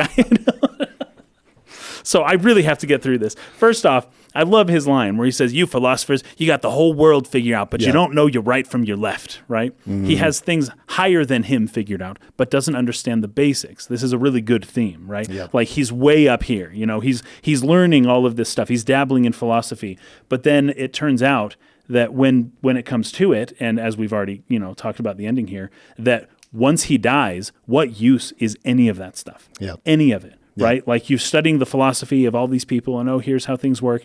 And then as soon as you die, it's like you need something else. You didn't study the stuff that would actually help you now in your current situation. I think that's a very good theme. And then this is really good because he mentions to Louis that he and his wife don't talk very much. Yep. Or his actual wife, sorry. His ex-wife. Ex-wife, that's the good way to put it. Is it official? Did they get divorced? They are divorced. Okay, perfect. So neither him or his wife talk much. They both keep things inside. They carry burdens. They let themselves be ruined by their burdens, right? Both of them. And then Louis Louis lets him know that Sarah still loves him, right? Yeah, she still thinks about him. She still talks about him when he ran into her the other day and she was still talking crap about him. She's still, and it's like you can't forget about each other. You can't stop talking about each other. Right. But this is good because Sarah means princess. Ah. Jezebel is the harlot. Yeah. So he left the princess for the harlot, right? But Jake, he feels like that's all he deserves. When he says that Sarah doesn't love him, what he really means is that he doesn't love himself. He doesn't see himself as valuable. He got a PhD and then went to work for the post office. There's a big disconnect in his life. Things aren't quite making sense, right? Now, I don't want to be offensive to anyone who has a PhD working for the post office. My father worked for the post office for many years. Very good job. Gave us a very good life. I just want to, throw that out there. Yeah. If you have a PhD, and honestly, the job market's not that easy. There's a lot of people with high education who are not working jobs at that level. In the field that they study. And keep it up, right? Like, don't give up hope. Okay, let's keep moving. Yeah. After Nam, I didn't want to think anymore, which is good. He didn't, but also he couldn't. Lewis tells him, though, that any other brain but yours, I'd agree. Remember that? Yep, I have that written here too. Yeah. Meaning even though he wants his brain to stop working, it will continue to go. It won't stop. For you can't afford to do that. Yeah. And this is so good because, once again, he is not alive right now, right? He wants to just turn off his brain. Yep. He wants to just go. Yep. His conscious mind is like, no, you can't stop thinking. Yep. You have to get through this. Yep. You have no choice. Yep. And he's like, I want to stop. I want to turn off the brain. I just want to stop. And I just want to disappear into the night of nothingness. And that's not how it works. Not how it His works. Consciousness won't let him. I really like this part where Louis is backlit by a strong streaming light. Yeah. And Jacob says, you look like an angel, Louis, like an overgrown cherub. Anyone ever tell you that? He says, yeah, you. Every time I see you. That's so good. You're a lifesaver, Louis. I know. Again, so seems fun, like fun. friendly banter, and it's really well performed, and it seems very natural, and like there's nothing more to it than what's on the surface. But there is, just like every line in the movie. Every line, and we'll get way more into that in a later interaction between these two characters. But Louis basically is his angel. Yes. Which is why he's seeing him in this light. So this is really good too. When he says, I had to get in there, it's a deep adjustment, right? Yeah. But this is good. This is so good because this game is playing on these biblical themes and it's just wonderful. You said game. We don't talk about games ever, do we?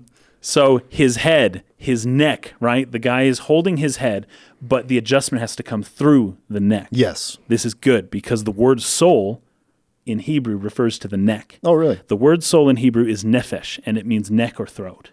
Oh, right? wow. And it's the thing that connects the mind to the body, right? It's the connecting point where you can't have. Anyways, is that supposed to be stuff. where the soul rests in their mythology or something? Or? Well, it's the word. I don't want to speak to that. It's just the word. That's a good question. That would be interesting. I don't think your so. Your soul is somewhere in here. It's just that's the word because that's like like sometimes the word for hinge and wrist are the same word. Oh, right? sure. Where it's a hinge but it's also your wrist. Yeah.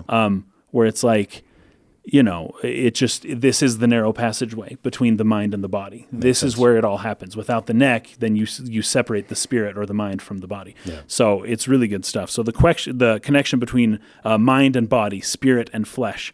So his neck is adjusted, his soul is adjusted as well. Jack sits there and tells Louis that he looks like an angel. Louis is backlit and wearing white clothes. Every time he sees Jake, he's told that he's an angel, and this time he's a lifesaver.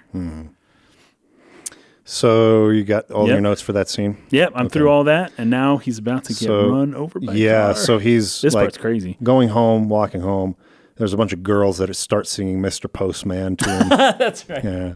Mr. Postman what? Mr. Postman is the name of the song. Yes, but I can't Did you remember write the words. down the words? I didn't. I didn't write down the words. I didn't know if it was a real song or if it was Mr. Sandman, if it was a take on I Mr. think Sandman. it's a real song. Let me Okay, look that that's up fine, just so that's I fine. know. Mr. Postman I didn't have any notes on that. song.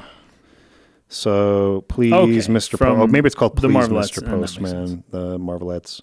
Perfect. Please, Yeah, Mr. and that's- Postman. Where are the lyrics? Well, they forget the lyrics. These girls, Yeah. Oh, I as don't they're want a singing it, they're like, video. "I'm sorry, Mr. Postman. I forget the song. Don't leave." Don't leave, and he's like laughing. Or Yeah, he laughs, but he goes. You know, he plays it. He plays it cool. Okay, hold on. I gotta know the lyrics now. Please just give them to me. I thought it might be a Mr. Sandman that Is they were there- just substituting. So, is there a letter in your bag for me? Please, please, Mr. Postman. Why, it's been a very long time. Oh yeah, since I heard from my boyfriend of mine.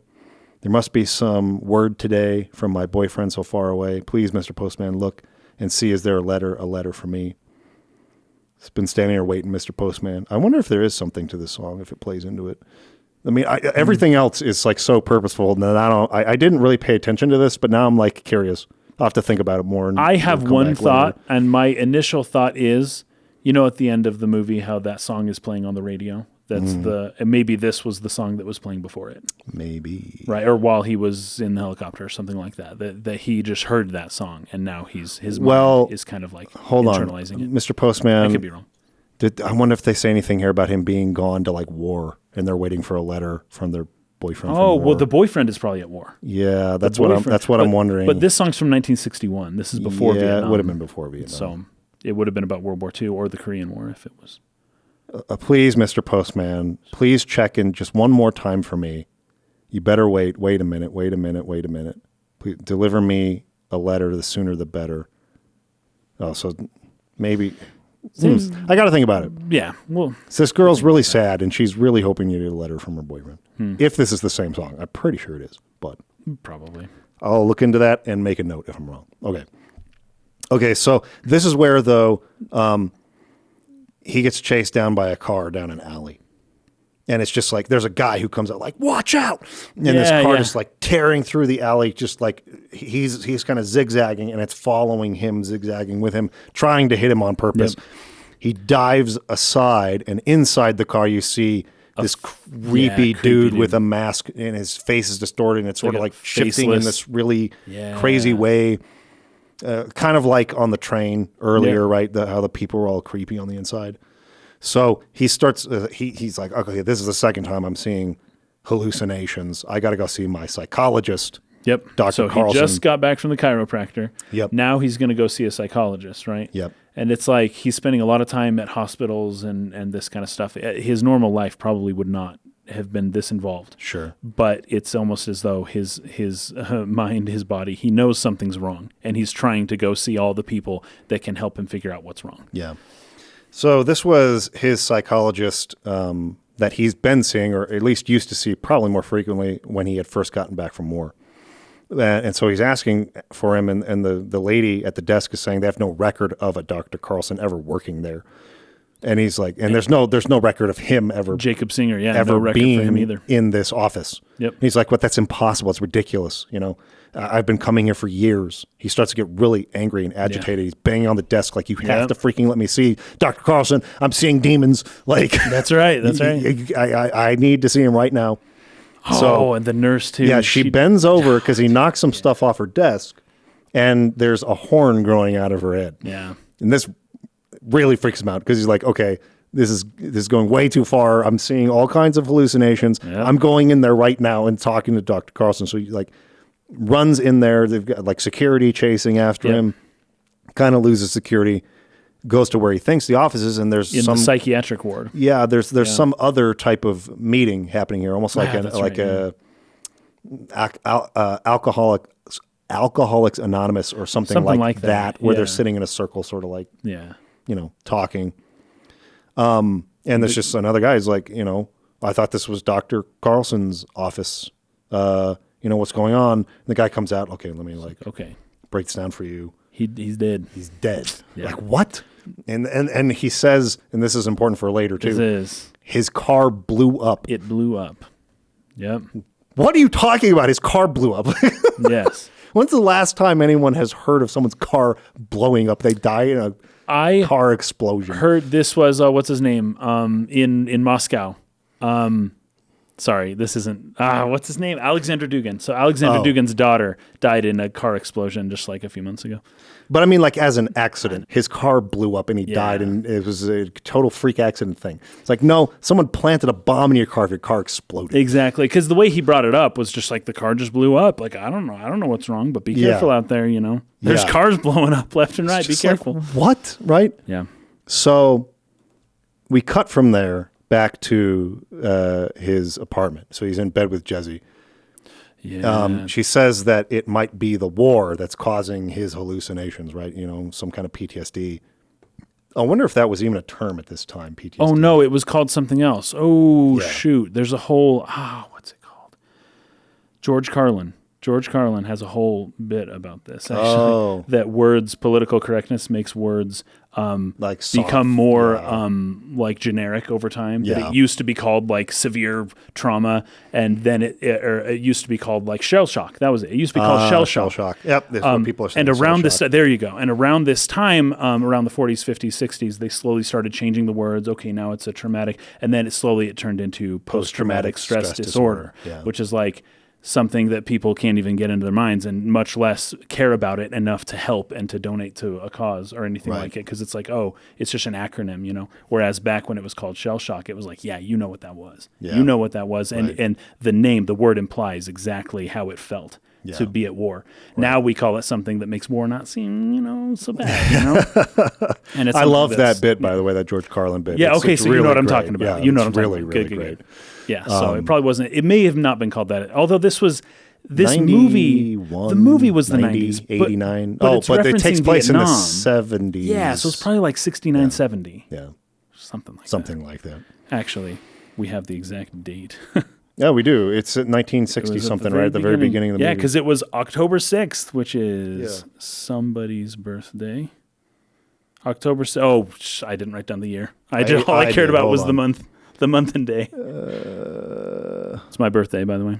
What the fetch? I didn't write down either. I'm okay, whatever. Whatever. Let's just. It was in the freaking 60s or 70s at some point. Anywho. But yeah, he's back with Jesse. Back with Jesse, and she's saying maybe it's the war, Yeah, of course. And so he says, "Come on, Jesse, how does that explain barricaded subway stations or these effing creatures?" Yep. And she's like, "New York is filled with creatures, and there's lots of subway stations that are closed." And he's like, "These are like demons, Jez." And that's where she pauses. They weren't human. Yeah, and she's like, he said. "Okay, what do you mean demons, right?" Yeah. Like, so she's starting to like be suspicious about his mental health, but she's trying to help him kind of like understand, like, it's all right. It's easy to explain this stuff. Now, this next scene at the party. Oh, but first, it's freaking crazy. Oh, you're right. Yeah. No, this is it. This is my next note. This is nuts. I really like this scene a lot. Yeah. It's crazy. So they're at a party. Jez is dancing. He's not really doing that. He's kind of wandering through the party, talking to people. Drunk girls are hitting on him. He's just like laughing as he passes by. He goes to the kitchen. Yeah, in the fridge. Opens the fridge. Freaking animal skull. Now what animal? I couldn't tell. A cow, sheep. It looks like a cow or an ox or something like that. Cattle. It's a big skull. Big something skull. like that, right? Like what you would see in like a cowboy's, like hanging up on a cowboy's something like that. mantle or something like that, right? But he gets a drink right next to it. It's like, what? Grabs a drink out of the fridge next to a freaking animal skull. Yeah. So, he's still seeing weird stuff. Yep. He uncovers like a bird cage, and the bird's like, "Blah!" and it startles him.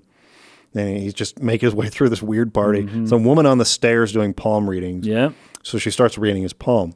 She says, "This is your heart line. Yeah. This is your headline, and this is your lifeline. You have a very strange line.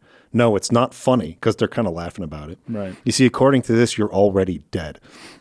And I love how like the first time you're watching it, they're almost basically just outright hitting you on the nose with it at this point. But you don't really notice. suspect it. You don't. It just seems like a joke. Exactly. Because I would do that, because it's like, if you don't believe in the lifeline stuff anyways, it'd be like, "Oh, this is funny. According to this, you're already dead." Like, "Oh, that's hilarious because your dumb palm reading technique doesn't work and is stupid mumbo jumbo nonsense." Right. But it's like, well, no, not in this case. Yeah. It's like It the just might demons be real. are trying, and that's what we talked about. The demons, who are really angels, are Right. trying to Yes, help him that's accept important. his death. He's Yeah. seeing them as demons because he's all Yes. afraid and not wanting to accept it.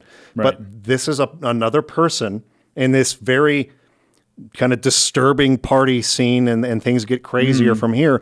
But these are the demons disguised as angels trying to get him to realize he's dead and accept his death. And using all kinds of methods. Yeah, they're from trying the s- very horrific to the casual, gentle, Yeah. just suggestion that you might not be alive anymore. Right. All of it, the whole range. Right. It's so good. Yeah, it's great. So, Jazzy kind of comes up, hey, like, come, please, like, have a dance with me. Just one dance, like, come down. So he agrees to do that. And he starts to get unsettled. It's really crowded. And this is something that really I felt pretty strongly, I guess, like this sense of anxiety or almost panic Yeah, it was almost like a panic attack. or when something, yeah. you are so tight among a lot of people. Yes. So, like, I used to go to a lot of concerts when I was in high school. I was really into music, and I'd go to concerts, but it was always like a love-hate kind of thing, because I liked the music, I liked seeing the bands live, but I hated being in the crowd. Like, it would really, really, really get me antsy, and I'd get really high levels of anxiety from being in a large group of people. It really, like, affects me in a pretty serious way. There's a thing about that. There's a crowd control measure, and it's called there's a number where you reach critical mass. Yeah. And it's like 4 people per meter or something, like 4, 5, 6 people per meter. Like, that's how they measure it of space, right? So something happened I think it was about 5 or 6 months ago in Itaewon in South Korea. There was like 200,000 people showed up to Itaewon on the streets. crap. Like, and they planned for it's usually a big night. It's around Halloween, and Itaewon in Korea does this huge Halloween show. People come from all over the world just to like be on the streets of Itaewon during Halloween. And there were way more people than they planned for, and they didn't have enough crowd control measures, and people didn't know which direction the streets, which ones were one ways. People were trying to walk on the left and right side of the road, probably because there's a lot of foreigners there. And so it's like, well, we do it the different way. We drive on the left side of the road. We drive on the right. So anyways, the crowds were mixing up, and basically it just erupted. People were so anxious, and there's actually an oxygen saturation problem. Right. When there's that many people in that tight of a space, there's not as much oxygen to breathe there. It's a lot of carbon dioxide, and people are so tight that people start to feel as though they're suffocating. They start to feel, and the panic ensues, and there was a stampede. It killed over 100 people. Holy crap. Yeah, because people were stuck, and they were like, You got a picture of it here. Okay, yeah, people in the chat are bringing up the news story. But like, people just freaked out, and there was they didn't know where to go. And there was one particular street where it reached the critical mass of 4 or 6 people per meter, which, think about that. That's a ton of freaking people per square meter. That's a lot of fetching people. Yeah, it was crazy. And so anyways, it ended up being just this horrible incident. I hope nothing like that ever happens again. But that's more or less what you're talking about. Like, when people start to get close, that feeling of anxiety, it starts small, but it slowly grows. And at some point, it can reach a point where people just need to get out of there. They have to move, and they will do whatever they can to get out. They depict it really, really well in terms of how they use the camera, his acting, like how chaotic it all feels, how dark it is. The light flashing. Yeah, the flashing lights, the strobing.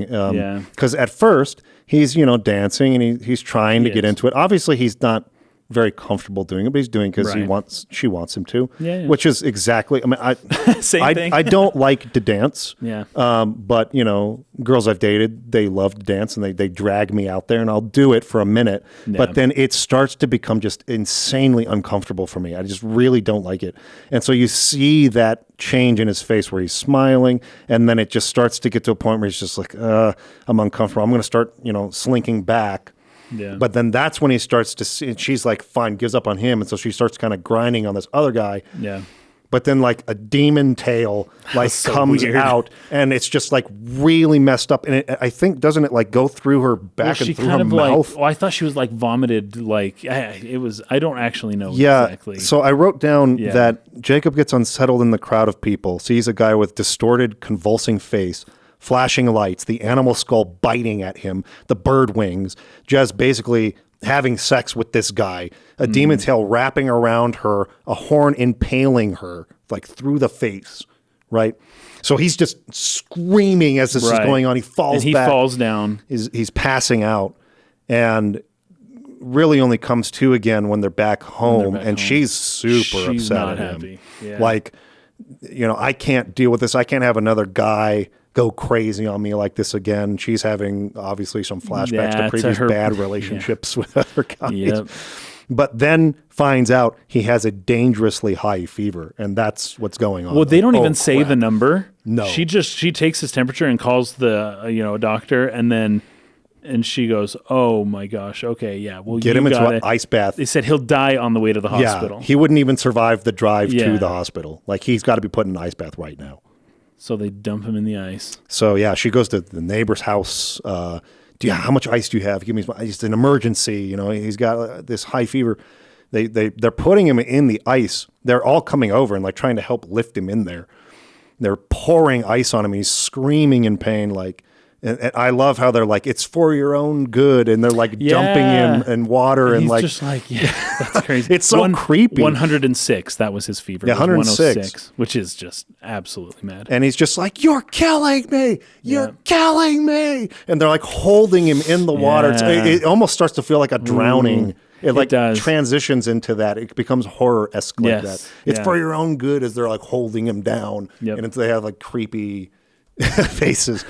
And in the middle of this, he wakes up in his old house in bed next to his wife, thinking the whole thing was a nightmare. This was really wild. This was wonderful. The way they pulled this off. Okay, so from Vietnam to apartment with Jesse to now It's like, another what's place. real, dude? Like, Exactly. what is real here? Are we Inception? Like, what's a memory? What's a dream? What's reality? Yeah. You don't know any of this stuff.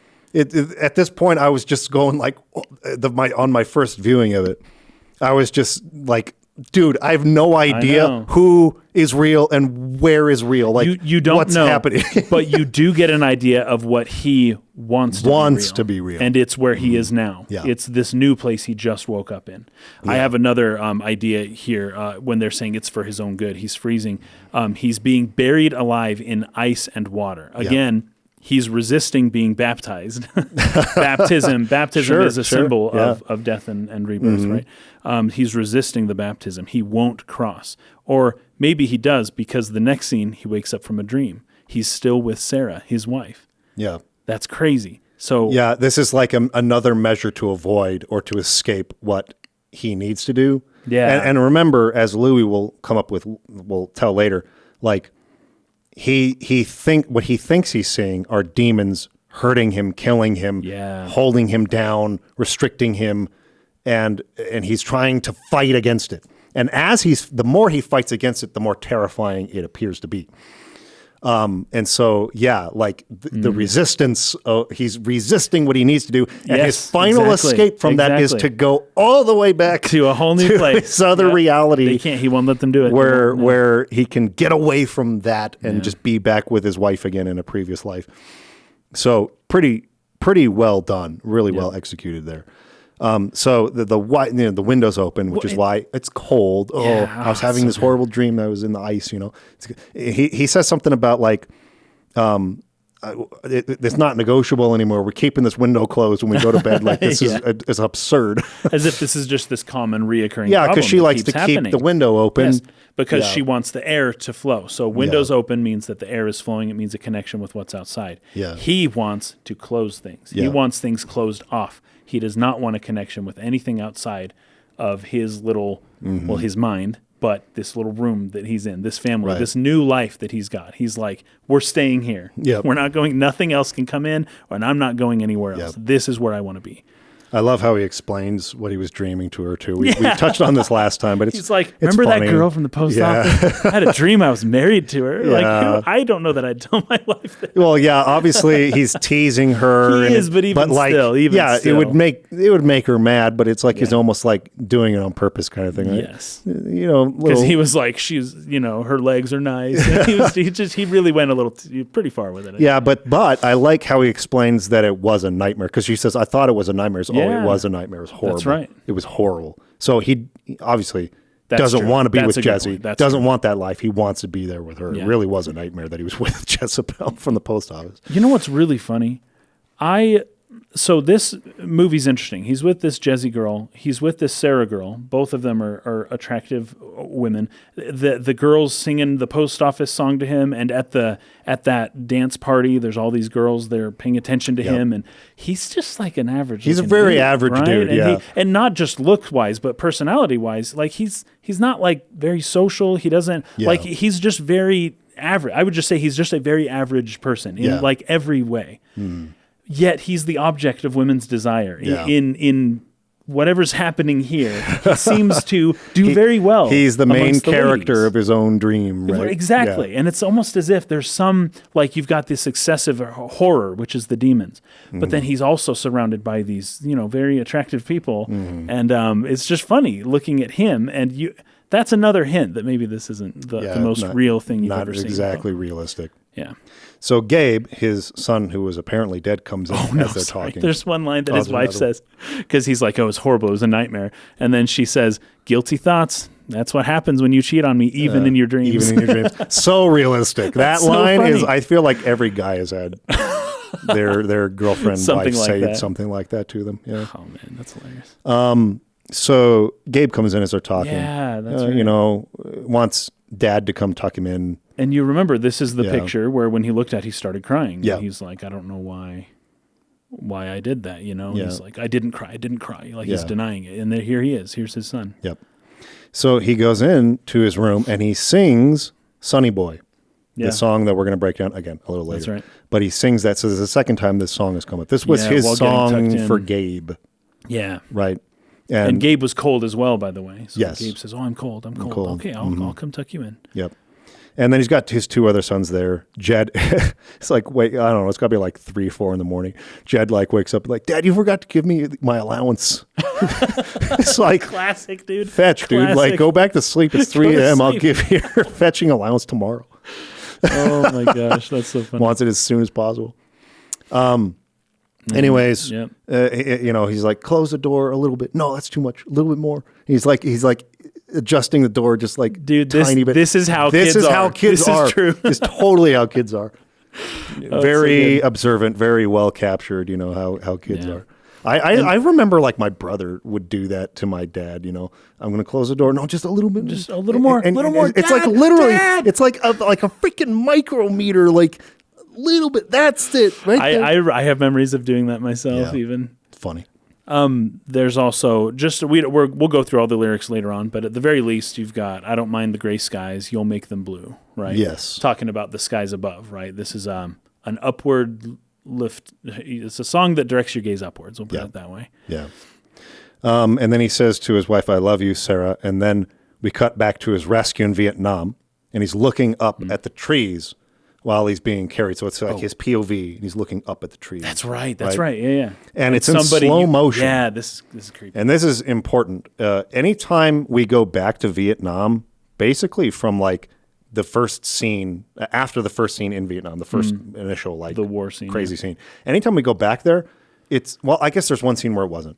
It's when he's crawling and he's calling, help me. Okay, so from that point, every time we cut back to Vietnam, it is in slow motion. And we already kind of touched on this in the first episode of this, but it's because he's experiencing this sort of like compression of time. Compression. Yeah, time compression. Yeah. So time is slowing down for his mind in the real world, which is Vietnam. He's dying. Yeah. And while he's dying, he's experiencing this long sort of like set of experiences as his mind is like firing in its final moments, kind of a thing. And that's how they're representing that. Which is true. I mean, that you can, have you ever had a dream where you swear it was like days and absolutely. days, and then you wake up and you're just like, holy crap. Yeah. Like you lived a whole life. Yes. And you didn't, and now you're back to your normal. Feels like weeks or months have gone by. Yeah, that can happen in a dream. And I've even had that happen where I wake up, say at 2 a.m., I go back to sleep. I feel like I've dreamed for weeks, and I wake up and it's only been an hour of sleep. So it's like 3 a.m. I got to go back to sleep again. So like that's crazy. That kind of compression can happen when you're unconscious and your brain is doing what it does. Yeah. So it's cutting to him looking up at the trees and everything's in slow motion, and then he gets pulled back into the bathtub again. And he's like, I thought I had escaped this nightmare. And I love how they say, you're a lucky guy. The doctor says, you're a lucky guy, gosh. Jake. You must have friends in high places. And he's just sitting there, just like can't what? Are you believe kidding me? that he has to be back in this reality again. Like, oh, she's just like feeling crazy at this point. Yeah. And that the face, like his expression is so perfect. I know, to it like is. It is. encapsulate how horrific it would be to think, oh, I had woken up from the nightmare. know. Actually, no, the nightmare's Nope. the real world. It continues. No, I'm back here again. No. That's so bad. It reminds me, obviously not to the same extent by any means, but like when I was a missionary in Las Vegas, I had a dream where in the dream, I was like a year in. And so like I had gone through the rest of my mission in the dream and gone home. Oh no.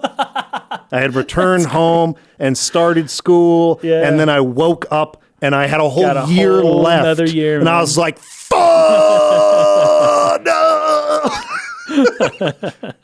That's what it feels like, dude. That is hilarious. I would almost say I had the same experience, but I can't remember it well enough. Oh my goodness. Sucks. One other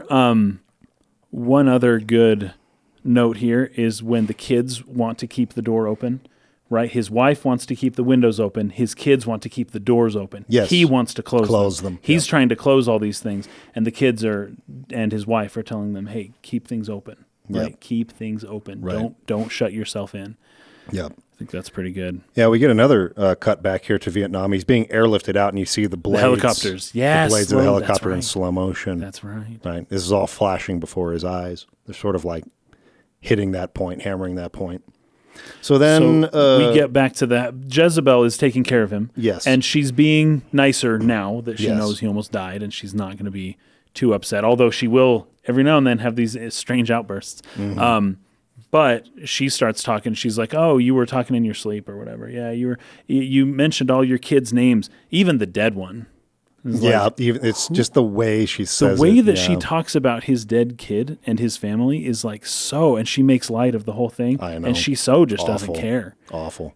And like, but he doesn't seem to get too upset at her when she does that. No. He kind of just like deals with it. Well, right? he seems to be like way beyond like whatever she's talking about right now, because he Yes, that's true. Am I Am I dead? Yeah. He's inching dead? closer to that Yeah. realization. Am I dead? And he- she's like, oh, no, you're not. You're alive. He starts crying again. Yeah. Right. Yeah. I don't know if he denies it this time though. Yeah. She's kind of like, no. She also says that he melted 50 pounds of ice in 8 hours. That's crazy. That is crazy. I think the highest, because I used to get fevers a lot when I was a little kid. I think the highest fever I ever had was like 104, which is like pretty high. And his being 106 is like you're on the verge of like freaking frying your brain and dying. Right. And I'd say that, yeah. But you're when well when you have a fever that high, you start hallucinating. I remember true. I used to That's true. hallucinate all the time as a child. One of the scariest ones was my mother brought in some soup, had some noodles in it, and I thought that they were snakes. I thought my mother was trying to make me eat snakes. And I was like, no, I don't want to eat that. She's like, what's wrong? I was like, freaking snakes. But I was probably like, 5 or 6 years old or something like that, right? And she just thought I was, I don't know, being weird. But anyway, yeah, You're hallucinating. when you don't have, have control, like Yeah. you see what you see and you react how you react. I've had that happen to me once or twice. yeah, and so high fevers really do like initiate. I don't know Yeah. why. I'm not sure what the like medical reason is, geez. but they initiate So you're dying. hallucinations. That's probably part of it. And I've experienced that Yeah. quite a few times. So So they show kind of a stack of books in the next scene here, because it's like the next day. Yes, the demonology He's taking time stuff. off work. Yes, Yeah. one of the books is on evil and demonology in particular. the occult. So he's the clearly roots of evil. Yeah. I was wondering if you had looked into that, like what that book is. I did not. No, I have not. I didn't either. I as soon as I saw them, I was like, I should look into these books. But I thought the same thing and then forgot to do it. I skipped over it. But either way, he's trying to figure out what's happening. He's very convinced that it's this, and I would just connect it more to his Christian faith, right? Sure. So, or his Christian upbringing. Didn't say whether he actually still believes in the church or not, but he at the very least was raised Christian in one way or another. And so that's what his mind is reverting to right now. He's like, gosh, all these things, what are they? They must be demons. Like, so he's going back to try to figure out exactly, I'd say, well, anyways, I think that's pretty good. But she's saying, hey, you got to do something. Yeah, she's you got to like get out. nagging him to get out of the house. It's not good for your mind to just stay around, right? Once again, don't stay in a room and shut all the doors and windows and isolate yourself. Yes. Step outside and move, right? Face this thing. Take Stop. in. Yeah. And Breathe he sees her as a demon for real this time. He like does. A demon face. Yeah, that's right. Pushes her away, and she's like, fine, like, yeah. someone should have fun around here. She's very gets pissed and offended. leaves. But, she was being pretty naggy about it. She's being pretty annoying. Yes. trying to tell him what to do or whatever. But the point is that, like, she's urging him to do something, and he is sort of isolating, staying away from facing the thing. Right? And this is what's good. I love books a lot. Yeah. I think books are amazing. They're very good. But you don't just read books and know about the world. No. You have to experience things. You have to do things. It's a big right? difference. You need to embody. It's not enough to just read these books. Right, you have to go out and actually experience the world if you're going to gain any real knowledge. And that's what he's after. He's after knowledge. He wants to discover the knowledge. He wants to know why what's happening is happening. Yeah. And he thinks the answer is staying at home and reading books. Yeah. And I'm not saying don't read books, right? But for sure, go outside, touch grass, feel the air, like experience reality, and you will learn a lot. A lot. There's a big difference between secular secondhand knowledge versus experiential knowledge. And the real valuable knowledge is the experiential. But the secular knowledge will inform you about your experience and add to it or expound upon it or open your mind to a different perspective on it. But the experiences themselves are what we're really after, not just, this sort of secondhand, what would you call it, like vicarious sort of knowledge, right? It's not through someone else that you should know what the world is. It's through your own events, through your own experiences. Friedrich Nietzsche, he didn't like books, I guess, which is funny because he was an author. He felt like when you read books, you're just filling your head with someone else's ideas. Yes. Right? And he said that he wouldn't trust any idea that wouldn't come to him naturally when he was walking in the forest. Yes. Right. Though that's and the whole point is more or less what I'm saying, right? Like books are fine, read books, but you need to embody the world. You need to actually put this into practice. Yes. Do you know people who read a lot of like self-help books, right? Yeah. Mm-hmm. And theoretically, you should only ever really have to read one self-help book, right? If you're reading 10, 15, 20 self-help books, it means you're not doing them. Probably it means not, you're feeling, oh, this is good. Oh, this is why. Oh, cool. Now the next self-help book. No, wait, you didn't do it though. You didn't do the 7 habits of highly effective people. You didn't win friends and influence people. You didn't do the things the book told you to do. Yeah. You don't need to keep reading these books. What you need is to go outside and talk to people and utilize what you learned in that one book. Right. And then form your own philosophy of life from that point, right? Because books can be helpful. But anyways, that's just a little rant of mine. It's at this time he gets a call from one of the guys from his old platoon, Paul Gruniger. Asks him to meet up. It's like, I really need to talk to you, right? So his performance is fantastic. As he's describing like being followed by demons and how he's going to hell. And his eyes are, as he's looking at Jacob, his eyes are just kind of constantly darting back and forth between like Jacob's eyes, I would assume. It's just like boom, boom, boom, boom. It just makes him look so unnerved and crazy. There's something about that. So one of the tells that somebody's crazy is the eyes. You look at like Sesame Street characters or any time it's like, oh, you want to show that someone's crazy?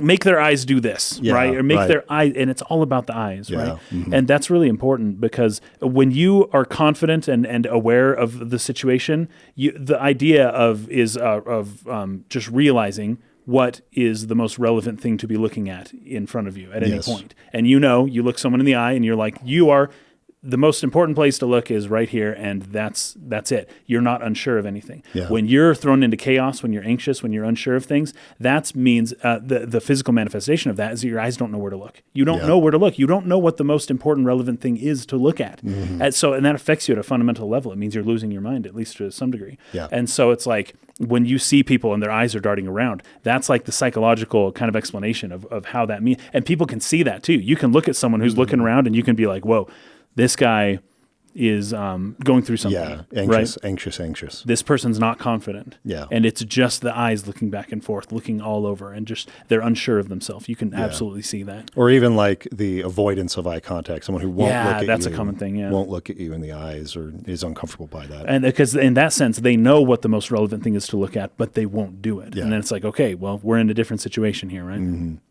So he's saying things like, they're coming out of the walls. I don't know who or what they are, but they're going to get me, and I'm scared. Yeah. And so then Jacob tells him that he knows exactly what he's talking about. This like totally changes the conversation. Like he's seeing the same things, and Paul is so relieved that he's not the only one seeing this stuff, right? He's talking about he carries like a crucifix and a Bible with him. It doesn't help. Nothing helps. Nothing helps. Yeah. It's like, what happened that night? What have they done to us? Something happened back in Vietnam. They did something to us. We remember them passing the blunt around, and that's when they all started freaking out, right? Yep. They've done something. So they walk outside. Paul seems to have some relief, right? And he kind of looks back, but he gets into his car, turns the ignition, and the freaking car explodes. And the car explodes, just like the doctor. Just like Dr. Carlson. So this is not coincidence at this point. Like something is going on, like according to Jacob, right? Like this is, that's right. Because I loved how there was like a quarter on the ground, and he picked it up, and that stopped him from walking all the way up. Right. That's my lucky day, he says. Now he has survivor's and then guilt. when he gets, crazy. Yeah. But and then the coin also it like flies away from him too before the Yes. car explodes. There's it was the strangest thing. I don't really exactly know what to make of it. And the guy who had screamed out to him to warn him about the car that was trying to kill him earlier is the guy who comes and pulls him away from the flames, and then just he runs away. He just sort of runs off. So he like kind of pulls him away and saves him, but then runs off. Doesn't like introduce himself. So we get a funeral scene after this. Yep, the guys there think it was a homicide, no accident. Jacob is talking to the guys. They're all veterans. About it. They're kind of bantering back and forth. He explains what Paul had been saying to him before he died, and there's one guy who's like making fun of it, but the rest of them are like, that sounds exactly like what I've been seeing. Going through. Yeah, they've all been seeing the same stuff, and so now they're finally letting that out. They're finally able to talk about it and not feel crazy, because this can't be a coincidence that everyone that was there is experiencing this. We've got to get a lawyer. We got to find out what the military did to us. Got to get George Costanza to come. That's exactly what I wrote. So it's like, so they go get George Costanza to represent them. Hey, perfect choice. Yeah, he actually was very good in this movie. He was a very good This actor. was before Jason Alexander. Before Seinfeld, so well, I think. Seinfeld was like mid-90s, wasn't it? Well, that's when it was at its peak, but I think the show started in like 91-ish, 91. So it could have been like, it was at the beginning for sure. Yeah. So they go into the lawyer's office. They call him the professor, by the way, which probably means that you're right. He went to school first, got his PhD, and then went into the military. Right. I don't know how he managed that, but Yeah. Well, he was probably drafted. Well, they did a draft for Vietnam, PhD, didn't they? They did, but he would have been like 25 or something. Like he's probably right at the end. You still can get drafted of that age, because what is the draft age? It goes from like 18 to 25. I think 25 like 20 is the oldest, and then 21. I think 25 is the oldest. But they draft younger first, and then as it goes along, they draft the older people. Yeah, they'll start at like 20, 19, 18, and then 21, 22, 23, something like that. I don't know. Maybe he volunteer. But they don't do everybody, though. It's like a blindfolded kind of pick. So you're right. Okay, it's still possible. Anyway. But some people did volunteer for the war as well. So let's see. They're all in the lawyer's office. They come out of that office, and there's a car out parked on the street watching them, right? So there's somebody who had followed them there and saw that they were trying to lawyer up. And so later, we're back in the apartment. Jez tells Jacob that the lawyer called while he was in the shower and that he had chosen not to take the case. Won't take the case. He's like, what are you talking about? And she says that his friends had backed out too, that they don't want to pursue legal action anymore. So he calls Frank right away. He's asked, like, what's going on? Like, why are you guys backing out? And Frank is clearly shaken and afraid by something and does not want to explain He's why. like, we withdrew the case. We're done. Yeah. And Jacob's like, who's been talking to you? What's going on, Frank? And Frank tells him not to call back anymore. Just hangs up on him and then like takes the phone off of the hook so you can't call. That's back. how phones used to work. That's by how the way, they used people. to work. That's how phones used to work. If you don't want someone to call you back, you just lean off the hook and then they can't call you. And they show Frank too in his room, and he's with the other veterans. They're all in the same room. They're all in the same room, like they're in on it together. Yeah. So like they don't want to tell him, but something spooked them. They don't. So Jacob goes to confront George Costanza directly, and his name is Geary in the movie. Yeah. Says that he looked into it, and there was no record of Jacob ever being in Vietnam. He's like, you guys are wasting my time. Like, F off, you guys. Like, you were all discharged on psychological grounds in war games in Thailand. You weren't ever in Vietnam. You never got there because you got discharged early. Thanks for wasting my time. Fetch you guys. Yeah. And he's like, that's not possible. You've got to realize they've changed the records. Don't you see? Yeah, and he's like, don't touch me. Yeah. You're crazy. Yeah. And he basically like throws him into the wall and then kind of like runs out. And this is when that car pulls up. They like kidnap him and throw him in. He's like, help me. Like, somebody do something. They're like kidnapping me right now in the street. And they're, beating him up in the car and basically trying to give him a warning. Like, don't pursue this any further kind of a thing. And he pretends that he agrees to it, but then he starts fighting them back and the car is swerving and he's like, punching them and it's like going wild and the cars are opening. The guy's like falling out. Yep. I think he ends up bailing in the middle of this and he messes his back up. He breaks his back basically. Yeah. He can't move. And there's like a Santa Claus there on the side of the street, ringing the bell for donations. And he comes up to him and steals his wallet and he can't move. He can't do anything. Even in the hospital later, he's like, Santa stole my wallet. The doctor's like, who? Totally crazy. What? It's like, who stole your wallet? Who Santa stole Claus. your wallet? I'm going to kill him. Santa Claus stole my wallet. It's great. It's so good. But we had kind of talked about this earlier. I'll let you do this because this is really cool to think about it in this light. It isn't till the end of the film when or at least when Louis kind of talks about how these demons are angels, that you kind of take a moment and look back on all the bad things that happened to him. Look at Jesse. Look at people at work, the people holding him down in his bathtub, even the creepy hospital scene that we're about to get to, and think about how all of those things actually helped him. They were trying to help. They were trying to help him, and the Santa thing is great because what did he have in his wallet? The picture of his Gabe. child, and it's like. I love how this movie does it too, because it's like you don't need to let go of the person, but you do need to let go of the guilt. You do need to let go of the shame. You do need to let go of the attachment to the material world, right? Yeah. And Gabe, can help you later on. It's beautiful how the movie ends, but like you need to stop feeling so guilty and just accept your life. And the picture of Gabe didn't just represent Gabe, it represented his attachment to the burden that he felt when he lost his child.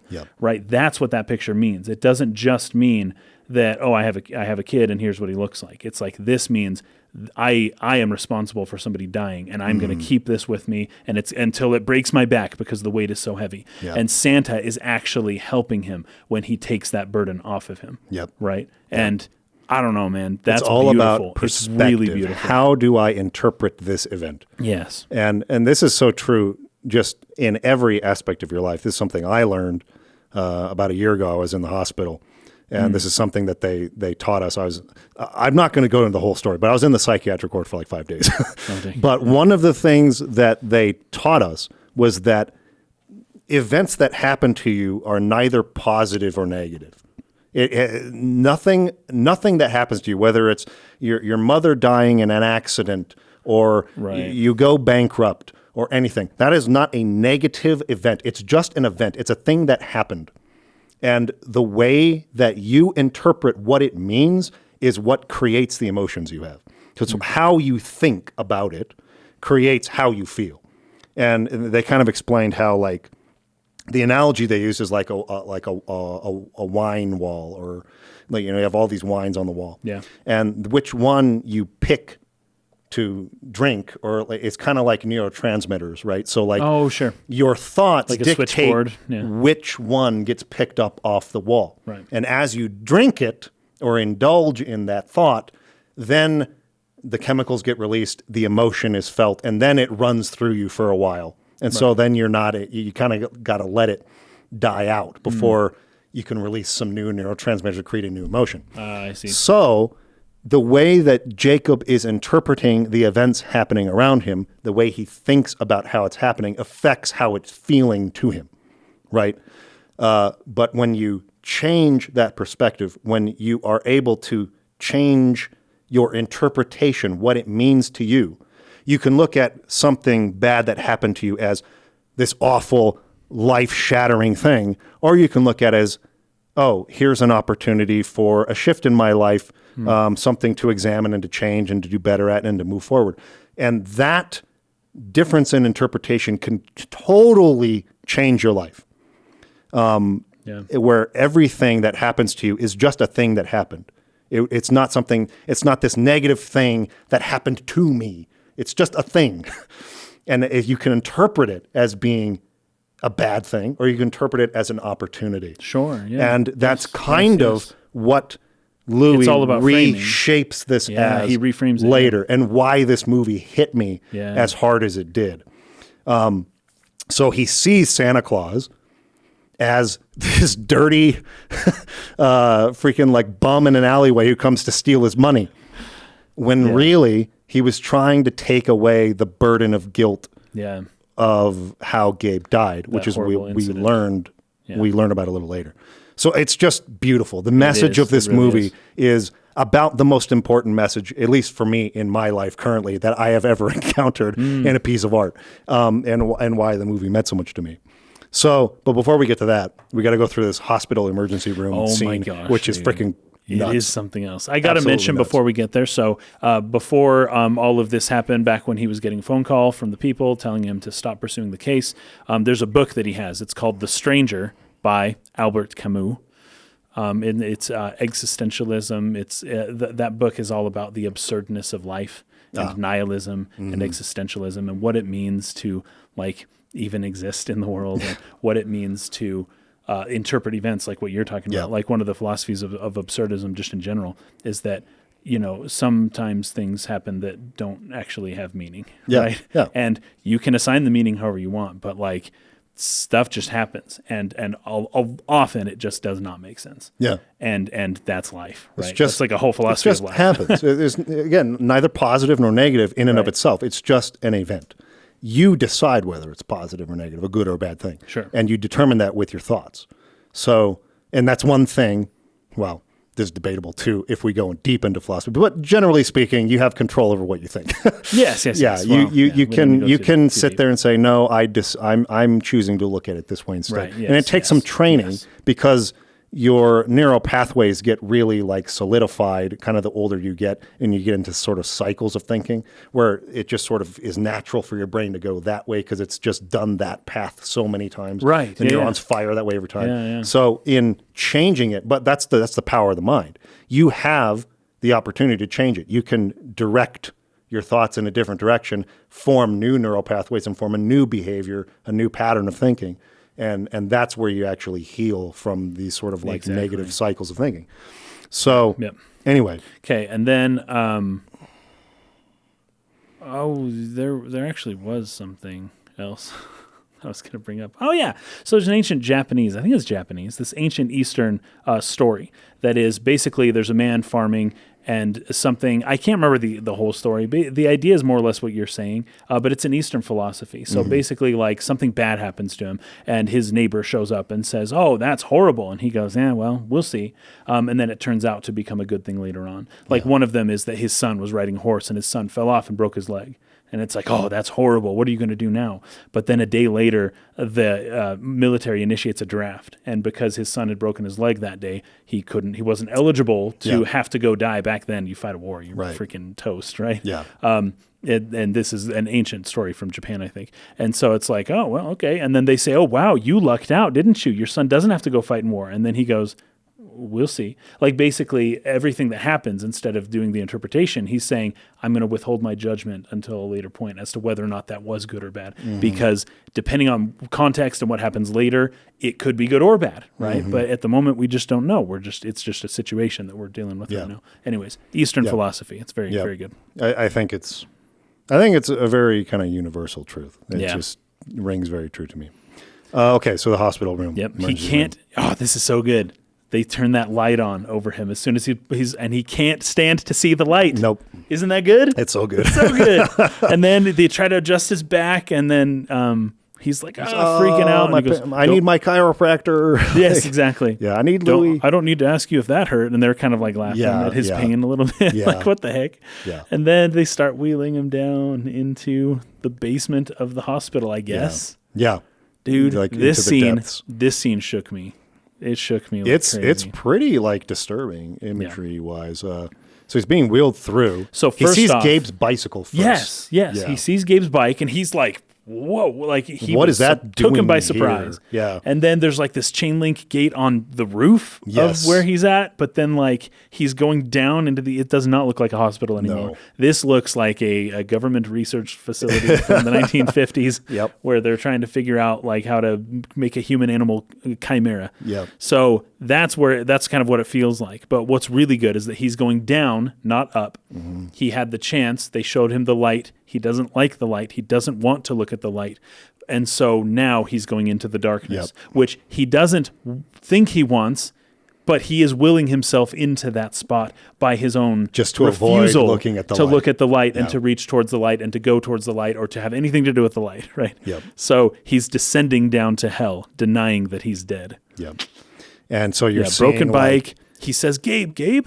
Yeah, you're seeing like severed limbs, blood Dead all over bodies. the floor. Body parts. Deformed people crawling on the ceiling. Yeah. Like a creepy woman like breastfeeding a baby. Just like all this really weird, distorted, strange imagery. A guy's face, kind of like we've seen before with the shroud over it, moving, like shaking. So they filmed those at 4 frames per second. But I think with a wide open shutter, as wide as you can get it, that's pretty sweet. And then they slowly moved the camera and had the guy do his thing, and then they just sped up the footage. Like it's pretty sick. The way they did it was pretty good for its time. It's really convincing. Yeah, it's very good. As a practical effect, that's amazing. yeah, very cool. And then awesome. They finally stop in this really dark, just really jacked up place. And it turns out Jesse is one of the nurses. One of the nurses. And they're like getting him ready for surgery. And he's like, it's my back that hurts. Like, what are you doing? Why am I here? Mm-hmm. And everyone is wearing white. So I love how she asks him, where do you want to go? Where do you want to go? And he says, home. And she says, home? This is your home. You're dead. I'm alive. Dead. I'm alive. Then what are you doing here? There's no in or out of here. You've been killed. Don't you remember? There is no out of here. They're basically now at this point trying to, as directly as possible, just make him face the thing. And he's like, no, I'm alive. I'm not dead. Like, no, you're dead. You can't go home. The creepiest part for me is that dude who injects him into his forehead. Yeah, he's like no eyes. Yeah, and he's just like he just looks creepy, unappealing, and just like boom, right into his head. Right, you have no idea how far. That was a long needle. Yeah, like the idea is that they're going into his mind. They're going into his brain, straight to the source. Like, we know what's wrong with you, and it's not your back, it's your head. Yep. And boom, and like I have a big phobia of anything like that, like a needle through the head. Oh my! I mean, I'm sure most people probably do. I'm sure there's a natural explanation for it. I'm just saying that I certainly do. And this scene, this is the scene that just like when I first watched this movie just really got me thinking like, okay, if this is what it's like to die, I don't want nobody sticking a needle into my brain. Like that is too far. That is really creepy. And it's the kind of thing that like this scene kind of made me start thinking like, if this is what it's like to die, well, count me out. not that I have a choice, but like it actually made me fear this, existential situation that I find myself in a way that I never actually felt before. I think that update on that later. Like the fact that the next scene that comes directly on the back of this comes directly off of that right? fear of death is absolutely perfect. Like timing, storytelling, it was everything. Perfect. They give you like the most existential fear possible, and then they tell you it's actually not that. It's not. It's right okay. Yeah. I'm glad they didn't leave me on that for too long because I was really starting to feel that existential dread. Yeah. Right. I was starting to feel it. No movie, nothing's ever really made me feel that before, other than actual moments where I've possibly actually maybe died. Like I'm afraid of heights or something like that. And like, okay, yeah, I'll feel it then. But like a movie or a book or whatever, like that's just crazy. Nothing can make me feel that. Like I really don't want to die. The way that this movie did it. And I'm so glad they didn't leave me on that for too long before they showed me the way that this movie just wraps up everything beautifully. It's just so good. So before we get into that, somebody posted a photo of the guy's face. Please no. You're evil. The collector is evil. He's an evil person. Gosh, what are you going to see when you die? I know what I'm seeing. What are you going to see? That's the real question, right? Yeah, that's great. And it's whatever you're the most afraid of. That's what you're going to have to face. Right. Good stuff. So what I wrote down. Okay, so Jacob's chiropractor, Louis. Yeah, his family shows up. His family's there first. His family shows up first. His kids are, being funny, but he's back in the Sarah world. Sarah's around. His kids are there, although I think Gabe is not. Gabe's not there. But Sarah's like, I still love you. Like, come back. Everything will be okay. And he can't really like move or do anything, right? And so, but he's got like a broken his leg. They've wrapped him up. Yeah, his leg's up. Yeah. And I think that he says to her, "I'm not dead. I'm alive. I'm not dead." And she's kind of just like breaking down because he's acting crazy. But then his chiropractor comes in to get him out of the hospital. I freaking love this. What are you doing? He doesn't need this. He just puts him, just forcibly puts him in a wheelchair, starts rolling him out. You can't do this. He's like, get out of my way. This is not what he needs. Louis the best. Louis is a beast. And then takes him to his office and starts. Yeah, what is this? The Middle Ages? That's what he said. Why don't you just burn him at the stake? Put him out of his misery. Oh, that's so good. Takes him out of the hospital, and we're in his office. And what I wrote here is the next scene in the chiropractor's office is the best scene I've ever seen in any movie in my life. It's incredible. It's incredible. This is so good. Yeah. It's so fetching good. And I'm so glad it came soon after right off the back of that. The horror. That climax, right? Yeah. So Jacob says, I was in hell. Yeah. I don't want to die, Louis. It's all pain. So again, every line is so packed with meaning. I don't want to die. It's all pain. I was in hell. Yep. And then Louis' response, you ever read Meister Eckhart? And he says, no. And Louis' like, how did you get your doctorate in philosophy without reading Eckhart? Seriously, like Eckhart saw hell too. And you know what he said? He said the only thing that burns in hell is the part of you that won't let go of your life, your memories, your attachments. They burn them away. But they're not punishing you, he said. They're freeing your soul. So the way he sees it, if you're frightened of dying and you're holding on, you'll see devils tearing your life away. But if you've made your peace, then the devils are really angels freeing you from the earth. It's just a matter of how you look at it. That's all. Fetching, beautifully put. I mean, like so beautifully put and so true. It's incredible. Yeah. So true. I don't want to get too much into this either, but I don't know. Like, I guess it's more or less safe to talk about it. But I have experimented in the last couple of years with psilocybin. And there is there's a part of this that's true with that too, because there's a moment where you sort of approach something called ego dissolution, where you sort of lose your sense of self. Ego right? death, yeah. And people will have either a really bad experience, like a really horrible trip, versus a really positive one, kind of based on this principle. Yes, I've heard. How, if you are attached to your life and you are so afraid of dying, right? And if you resist it. And you resist and fight against it, you're going to have a really, really horrible experience. It's going to be freaking scary. But if you can be at peace with that idea of letting go of yourself, of your ego, of your life, of your attachments, of your memories, of who you are, it can be this like completely life-changing, eye-opening like experience where it's just like, whoa, like there's something more to consciousness than this little prison I've lived in called the ego, right? So I say all that having had the two experiences I've had in the last year or so, as being the reason, kind of the framing behind why this hit me so hard. Because I feel like I went through all of that, and this was like the thing I needed to know. This was like the thing I needed to learn. And I felt like I had sort of grasped it, but not like did it fully tie the bow and like finish until I heard those words. Yeah. And it was like, that's what I need to do in my life. I've got to and I think the Dalai Lama, I don't have like the right, I'm going to butcher the quote, but it's something, he says something about like, you need to let go of your attachment to people and things, but not of your love. Oh, perfect. That's right. Good. That's so good. You still love people. You give. You know. You express your love, but you let go of your attachment. Let's say, as a parent, for example, right? Yeah. I'm sure the fear of a child dying or an accident happening is like absolutely just like unbelievable. Like can't even go there. It's right? ever present in some ways. Horrible thing to even think about. Yeah. But that's what's keeping you in this place of demons. Yes. You've got to learn to let go even of those things that are the most important to you. Let go of your attachment to them. Not of your love for them, but of your attachment to it, your need to have it.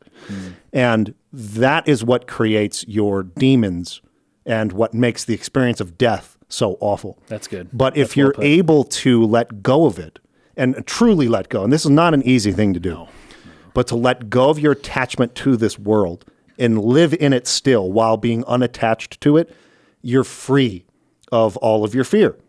You're free of all your fear. Anything could happen. The worst possible thing you could imagine could happen, and it won't destroy you. And that's kind of, I think, almost the most important lesson to learn in life if you want to live like a fulfilled, like beautiful, happy life. It's like what keeps you unhappy is your fear of losing the things that are important to you. Yeah. But if you have no fear of that and you're totally okay with losing the things you're attached to, and this, I know there's going to be a way of interpreting what I'm saying, and I'm not sure like how to like reword it in a way that would like address that concern. It's, again, you're not letting go of your love. Right. Only of the attachment, only of the, I must have it to be happy. Yeah. Which is not true. Part of why it's so hard for people to do is because it's hard to explain what to do. Because it's like, yes, get rid of things. Well, what are, like, get rid of like my mom, like get rid of, just forget about my kids. Like, I can't do that. Yeah. We don't have good words for this. Yes. I'll bet you the Eastern languages have better words for this because it's more ingrained in their way of life, in their being, right? But here in the West, we don't quite have the words to explain it. But I think that's a good thing, to separate attachment from love. Yes. To say that just because you're attached to someone doesn't mean that you love them, and just because you love someone doesn't mean you have to be attached to them. Like there's like a separation, but that it's hard to even understand what that would entail. I have a hard time with that. Like, I love somebody because I'm attached to them. Yes, like they're intertwined. Yes. But if there's some way in the next 50 years of life, blessed be I to live that long, if it's possible, then I would like to spend it possibly finding out how to do that, or what the difference is between love and attachment. Because even though I can say I can explain it in a way, I don't know what I'm saying. Like, I really don't know how it works. I don't know how that works. It's probably the hardest thing to do, because it's very natural to be attached to things that you like or love and that you don't want to lose them. Right. Right. You don't want the good times to go. Yeah. Even as something as trivial as like gaming, right? Which is something we talk about all the time in this because channel. I don't beat games. You don't want to beat games. I don't want the game to end. Yeah, you don't want it to end. Like the sort of like this resistance to an end of something. Yes. For the longest time, me sort of like doing this almost like mental gymnastics of trying to explain to the world why Final Fantasy was different when we were growing up versus now, and how like this thing is over and it's like this horror. It's not. It's not a bad thing. It's just a thing that happens. All things end. Right. All things die. You're going to lose things. Yeah. And that's got to be something that you come to terms with and you're just okay with. Otherwise, you're only hurting yourself. You're only really making your own life full of demons and scary things. That's true. The more that you refuse to let go, and the more that you insist on being attached to it, and no, I must never lose this thing ever, ever. Like, you're creating your own nightmare by doing that. Yeah. And it's not easy. It's much easier said than done. And I'm not by any means going to stand here as a 35-year-old man and tell you that I've done this. I can tell you I've been through it. I've let go of my attachments perfectly. Like, obviously there are still things I got to work on, but I feel like I've made a big stride forward in that direction in the last year. And my level of happiness is completely night and day different. It's like my whole life has changed, though it really hasn't. The same sort of events happen day to day. It's just the way I see them now, and my lack of attachment to certain ideas that I really need this to happen, or I really need this to happen to feel like I'm successful, or I really need this to happen, or I really need this person in my life. If I don't, then that means this about me, or if I were to lose this or lose that, that part is starting to go away, where I'm not attached to it anymore. And it feels like a different life. Between almost exactly 1 year ago, when I was in the hospital for 5 days, they took away my cell phone. They took away my attachment to everything in my life. Right, that's true. I couldn't communicate with anyone. Yeah. I couldn't have visitors. I was taken away completely from all my attachments. And they kind of forced me to reevaluate or reframe my life. And then they let me back out. Here's your phone back. That's what I had to learn. That was the thing I needed to learn. I think that a lot of people nowadays need to learn that, because one of the issues of like technology is one of the huge. It makes it so much harder to give up. It creates those attachments in such a deep way, because these companies study how to like hack your brain and how to like manipulate you 100%. and to expose your addictive behaviors and things like that. And so all the things that you carry with you is like the stuff you have in your pocket. Technology, the ancient peoples of a long time ago, they probably had a lot easier time with something like this. First off, death was more common. But second off, technology wasn't as huge a part of their lives, just generally speaking, other than the technology of clothes and like a roof. And, you can go back even further than that. They probably would have understood this very well. Whereas nowadays we have to like watch movies, like, study philosophy to like, maybe this is what we should do, because we have so much stuff. And the more stuff you have, the more stuff you have to lose, and the more afraid you become of losing it. Yeah. That's really what it is. And so, like, I love how at the very end here, after the final adjustment, he says, perfect. We got it. We got it. That's right. We got it. Let's see if you can do it. Stand up. And he's like, by myself? It's like, go ahead and give it a try. Yep. Hallelujah. As he stands up and starts walking. And, hallelujah, right? Being like, like praise the Lord, kind of a saying. But also, one of the miracles of the Bible is that those who couldn't walk were able to walk, right? And so this, once again, he's like, I don't know, you're getting this like miraculous movement through something that's mostly that he needed to work through in his mind. And that once he got through those mental blocks, then he could experience miracles. Yep. Amazing. Very cool. Amazing scene. Amazing scene. One of the best scenes I've ever seen in any movie. And of course, it's likely because it was the timing is right. I talked about this in episode 1. Like, Chrono Trigger hit me at exactly the right time for what I kind of needed in that moment. Yeah. This movie hit me at exactly the right time for the Right. message I needed at the time. Funny how that And happens. It's funny how that happens, but like Yeah. that's the power of storytelling, of art. Oh, totally. And it was just a perfect timing thing. I'm sure if I had seen this movie in my 20s, I would not have understood Not nearly. what I needed to understand, right? Yeah, probably me neither. So, But Meister Eckhart is a beast, by the way. You should read Yeah. more of his stuff. definitely. He was super mystical, but he brought in a lot of that Eastern, because he was a Catholic philosopher, right? Like, working for the church and stuff. But he brought in this like Eastern, a little bit of that Eastern mystical philosophy, Yeah. and to great benefit. Like he was, it's like 1200 AD, something like that, when he sure. was writing.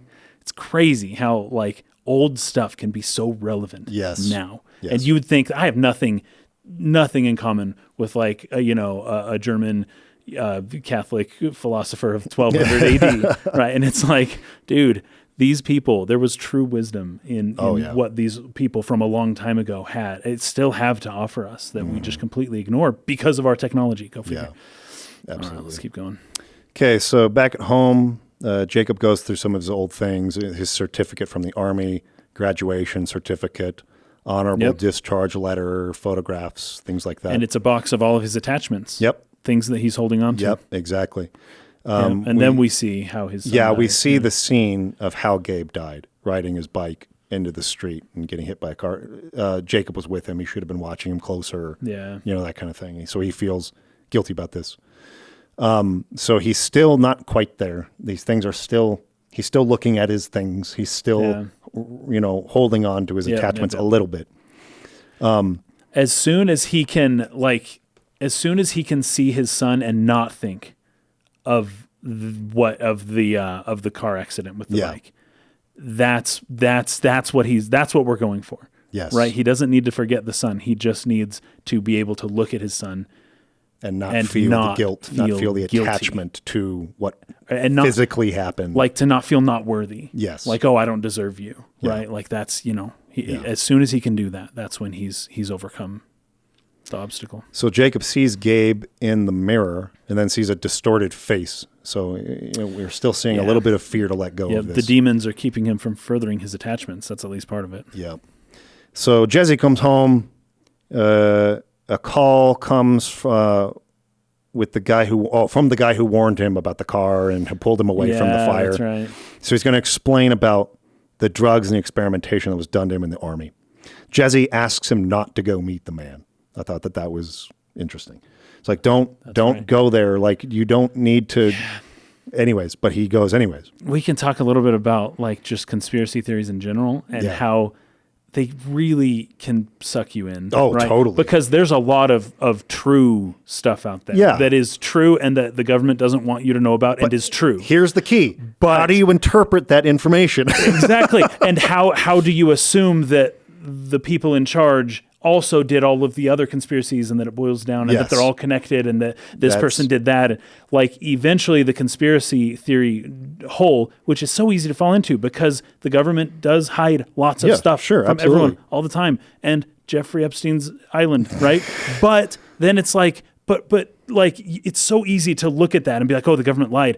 What else did they lie about? Yeah. And then they must have. Maybe they've been lying to me my whole life. And okay, probably true. They probably have not been super truthful about everything. But you know what I'm talking about, right? Yes. You can slowly get pulled in to this really dark place that just consumes your life. Yes. And talk about attachments. Like that's like people get physically anxious. They get really, really scared about some of these conspiracies that are just crazy. But they can't like let go of them. They can't unsee it, right? They're just like, they just dive all the way in head first. And it's really hard to pull people out of that sometimes. Yes. And I mean, this is true of our public discourse and politics and everything. It's like everybody is so afraid and so attached and so just like mortified that these people are moving against them to destroy the things that they love, that it has created this just completely untenable situation where we can't even have a discussion about anything anymore without people getting to the point of physical violence. Like we can't sit down and discuss our way through this to some sort of conclusion where we can live peacefully as neighbors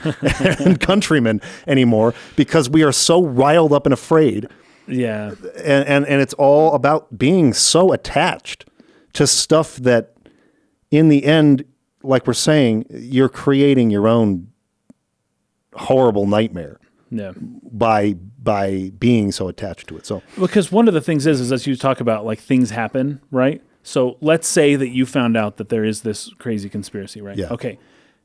If it's like, if it directly involves you, that's one thing. But if it's like, oh my gosh, I found out that, 50 billion miles away, there's like this one guy, and I don't even know if it's true, but like it sounds true, and the government lied before, so they're probably lying about this. And then you can, like things do happen, and you need to like understand that there's really not much you can do about it. You can't. Like, you can tweet about it. Like you can't do anything. You can like a Facebook post about it. You can't like do much. And really, this is I think in the Catholic prayer actually, that to accept the things that you cannot change. Right. yes, Be okay with the things that you cannot change, but have the courage to know the difference between the things that you can change and the things you can't change. again, what is the worst possible thing that could happen to you?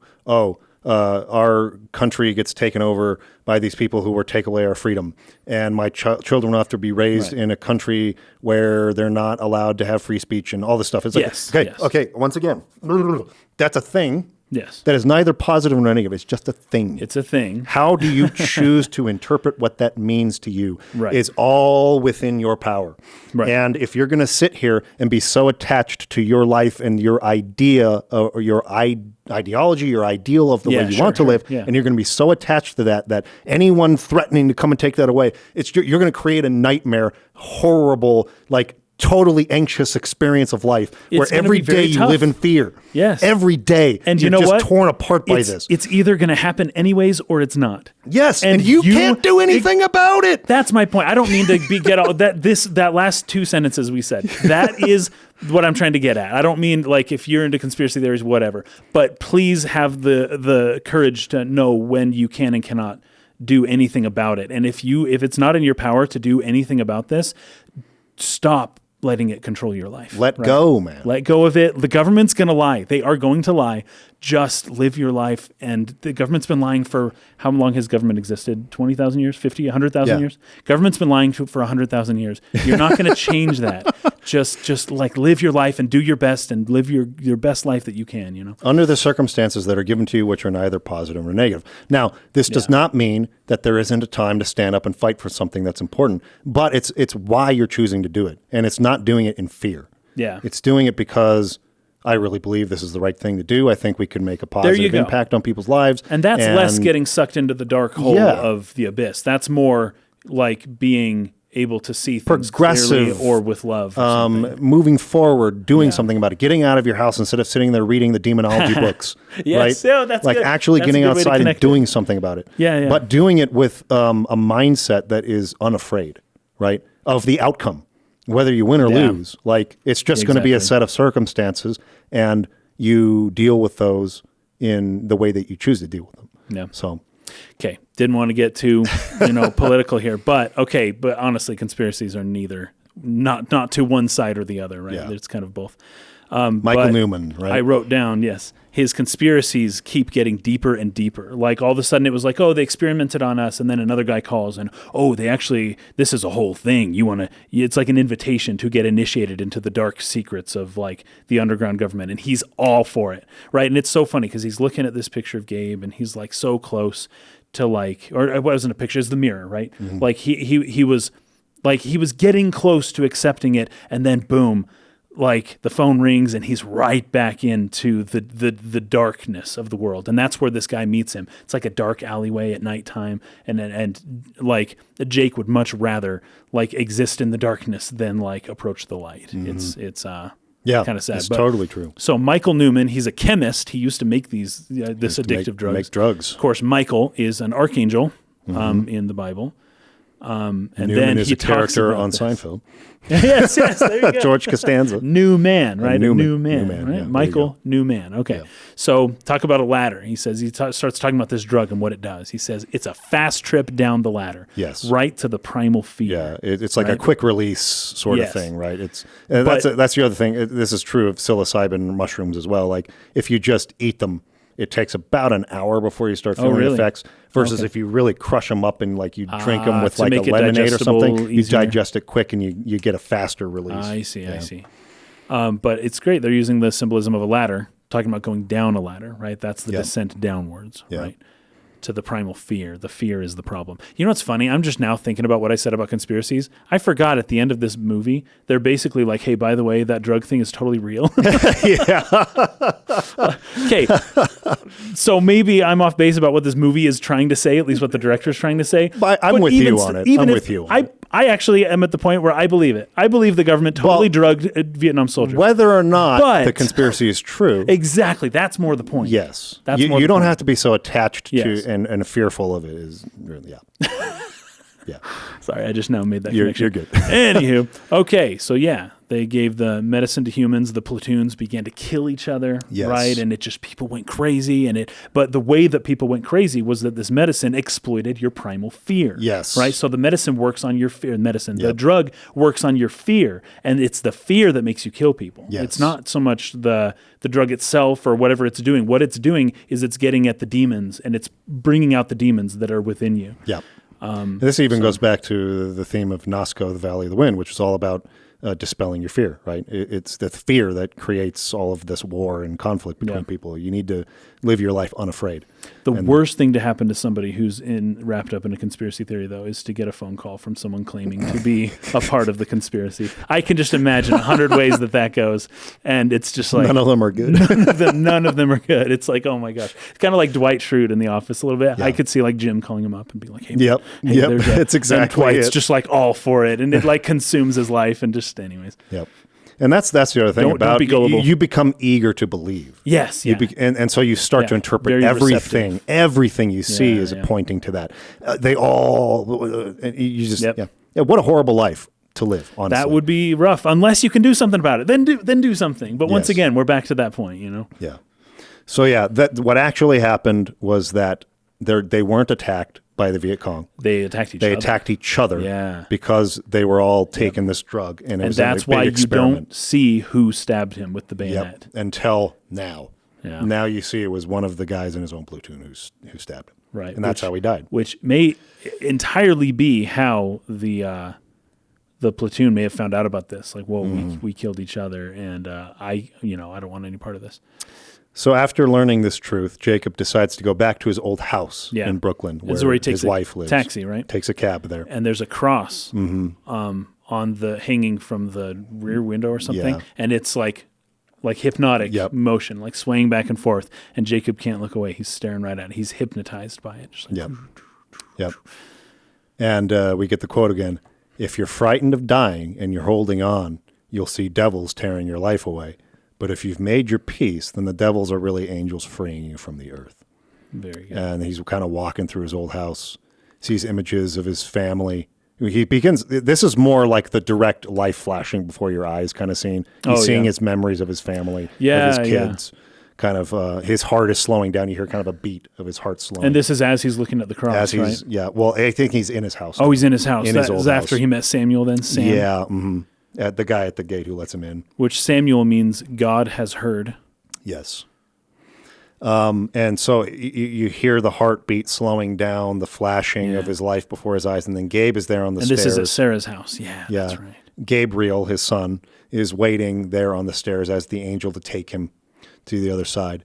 And then he kind of walks up the stairs, and you see the light just kind of bleeds through and like fills the screen white as he walks the other side. With his son. His son. And then you see him on the bed in the medical tent in Vietnam. Yep. He's dead now, right? He's He's actually passed away, died, and they're like, oh, we couldn't save him. So before we get there, Eckhart's advice is repeated. Now it's sunrise, right? Yeah. So as soon as he gets home, the sun's coming up, right? The long night is over. He's overcome something, right? Something has changed. So his son Gabe, who I mentioned, I think in episode 1, but Gabe is Gabriel, the angel Gabriel. The angel Gabriel. Mm-hmm. And it's really good. We'll see if I can get through this. This is like so powerful to me. Because first off, the lyrics of the song? I'm not going to read it. I'm going to have you read the lyrics. I'm not reading those lyrics. And I can't. I wouldn't be able to get through it. I have a son who looks just like Gabe. Yeah. He's got the blonde hair, the blue eyes. Like he looks like little Macaulay Culkin. Macaulay Culkin's a bit older. My son's 3. This kid was like 5 or 6 or 7, or I don't know. He's older, but still looks just like my kid. It's really good. But so this is what it says. So this is the angel Gabriel, and he says, "It's okay," right? He says, "Don't be afraid." Mm-hmm. But that's so good, and it's so perfect, and it's actually a direct quote from Gabriel from the Bible. That when the Gabriel shows up to, I think it's Mary or Joseph or something, he says, "Be not afraid," right? Don't be afraid. It's okay. It's okay. Come on, let's go up. Right. And then the ending credits actually play the music. The Sonny Boy song plays during the ending credits. Yeah, and I cannot read the words. I'm gonna read them now. I'm gonna read them now. Yeah. Climb up on my knee, Sonny Boy, though you're only 3, Sonny Boy. So this is the age of your son. You've no way of knowing. There's no way of showing what you mean to me, Sonny Boy. When there are gray skies, I don't mind gray skies. You make them blue, Sonny Boy. Friends may forsake me. Let them all forsake me. I still have you, Sonny Boy. You're sent from heaven, and I know your worth. You've made a heaven for me here on earth. When I'm old and gray, dear boy, promise you won't stray, dear. For I love you, Sonny. For I love you so, Sonny Boy. When there are gray skies, I don't mind gray skies. You make them blue, Sonny Boy. Friends may forsake me, let them all forsake me. I still have you, Sonny Boy. Now here's the really, really hard-hitting part. You're sent from heaven, and I know your worth. You've made a heaven for me here on earth, and the angels grew lonely, took you because they were lonely. I'm lonely too, Sonny Boy. So it's that last 3 lines there, right? Yeah. That tie it all into Jacob's experience. The angels grew lowly, they took the boy away, and now he's lonely here on the earth. And he's attached. I'm lonely, that feeling, right? And I can't think of anything harder to let go of as far as attachments than your children. Especially a young kid, A young child. 3 years. It's one thing if it's hard enough if your son's in college or something and they get in an accident. But when they're little, and it's your job to protect them. Yeah. They're not even adults and can take care of themselves yet. Yeah. You are the parental figure meant to take care of them. I can't imagine anything being harder to apply the principle we're sitting here talking about letting go of attachments. It's like the ultimate test. Kid. The ultimate test of that. But it's important to get there, because until you do, your life is going to be a nightmare and hell on earth. Yep. And it's only when you're able to keep your love but let go of your attachments that you can live a peaceful, sort of like anxiety-free life, a fulfilled life, I feel. And that's more or less the conclusion that I've come to, and probably in my lifetime, the most important thing I feel like I've learned and that I'm trying to apply and have made good steps forward, I feel like. And my life has really changed. It's really turned around significantly from where I was a year ago. So that's good. Best movie of all time. It's a very, I actually think it might be. It might be. I can't think of another movie that has a more important message than this. No, it's the most important movie ever made. That's true. Most important movie ever made. Like, as far as what I think, it's universal. Every person experiences this in some form.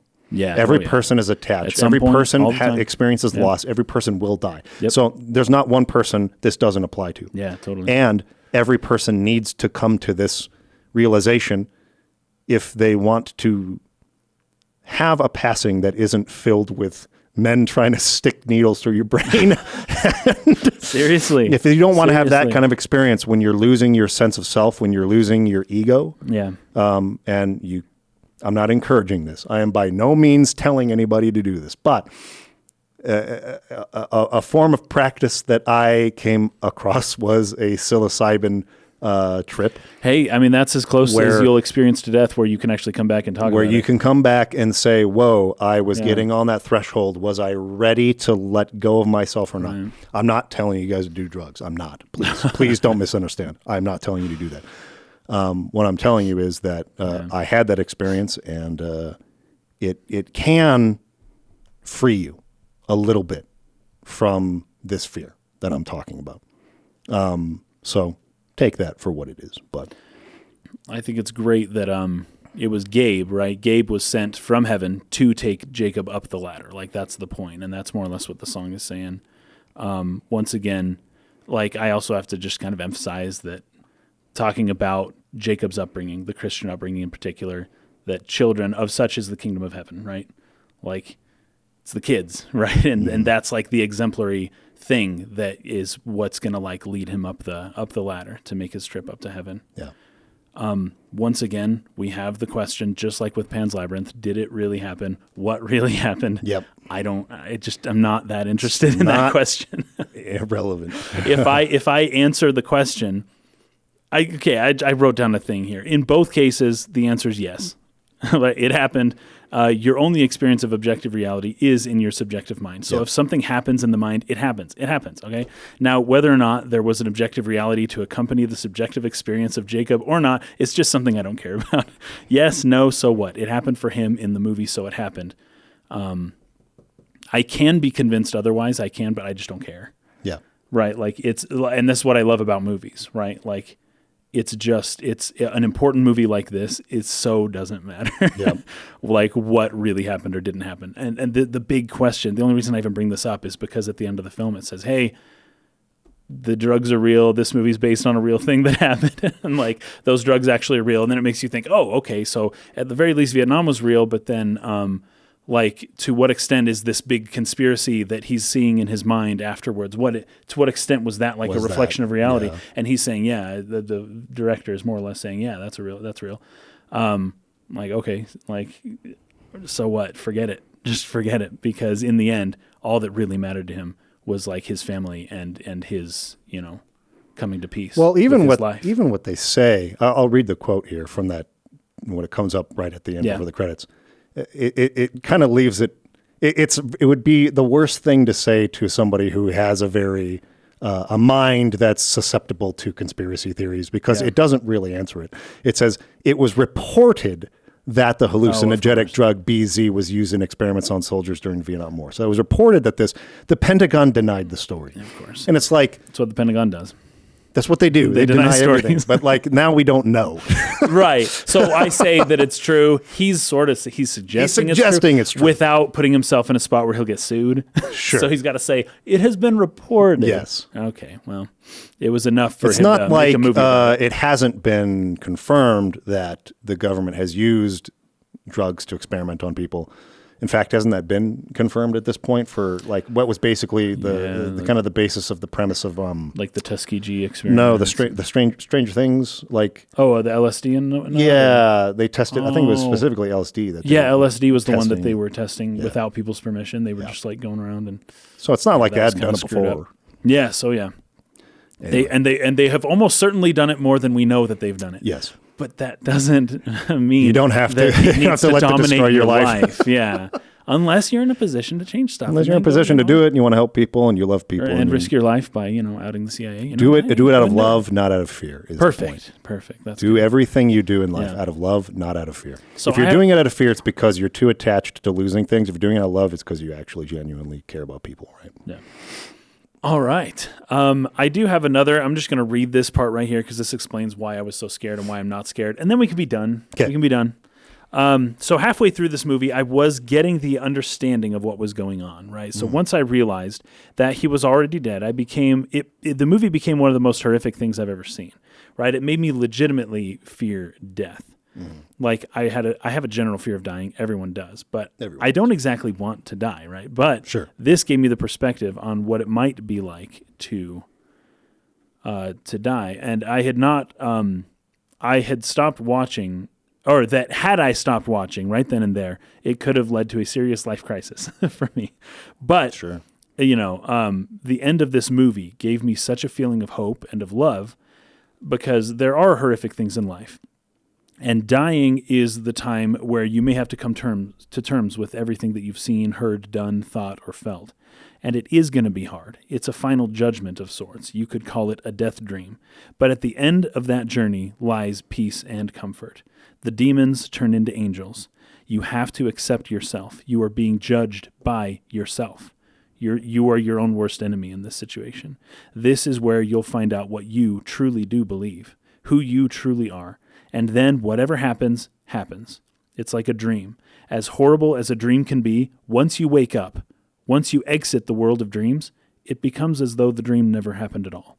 That's just the nature of dreams. So I've had horrific dreams before. Oh, yeah. They don't affect me. Yeah, My day-to-day life. Yeah. And to the extent that this is going to be an experience of that nature, I can handle a bad dream. Sure. Right. I can't handle where I thought this movie was going. Yeah. But I think I can do it. I have this like courage to face, whatever comes ahead now. Yeah. And thank you, Meister Eckhart, for that, I guess. Yes. And, who is it? The writer of this. Once again, go check out this guy's YouTube channel. Yeah, his YouTube channel. Adrian Lyne was the director. Bruce Rubin was the writer. Yeah. And, his channel is Bruce Rubin Class. YouTube.com/@BruceRubinClass. Yep. And Check it out. He'll teach you how to deal with this stuff. Deal with this stuff. How to meditate, how to take control of your fear. Yeah. How to let go of it. How to do all the stuff we're talking about. It's a bit anticlimactic.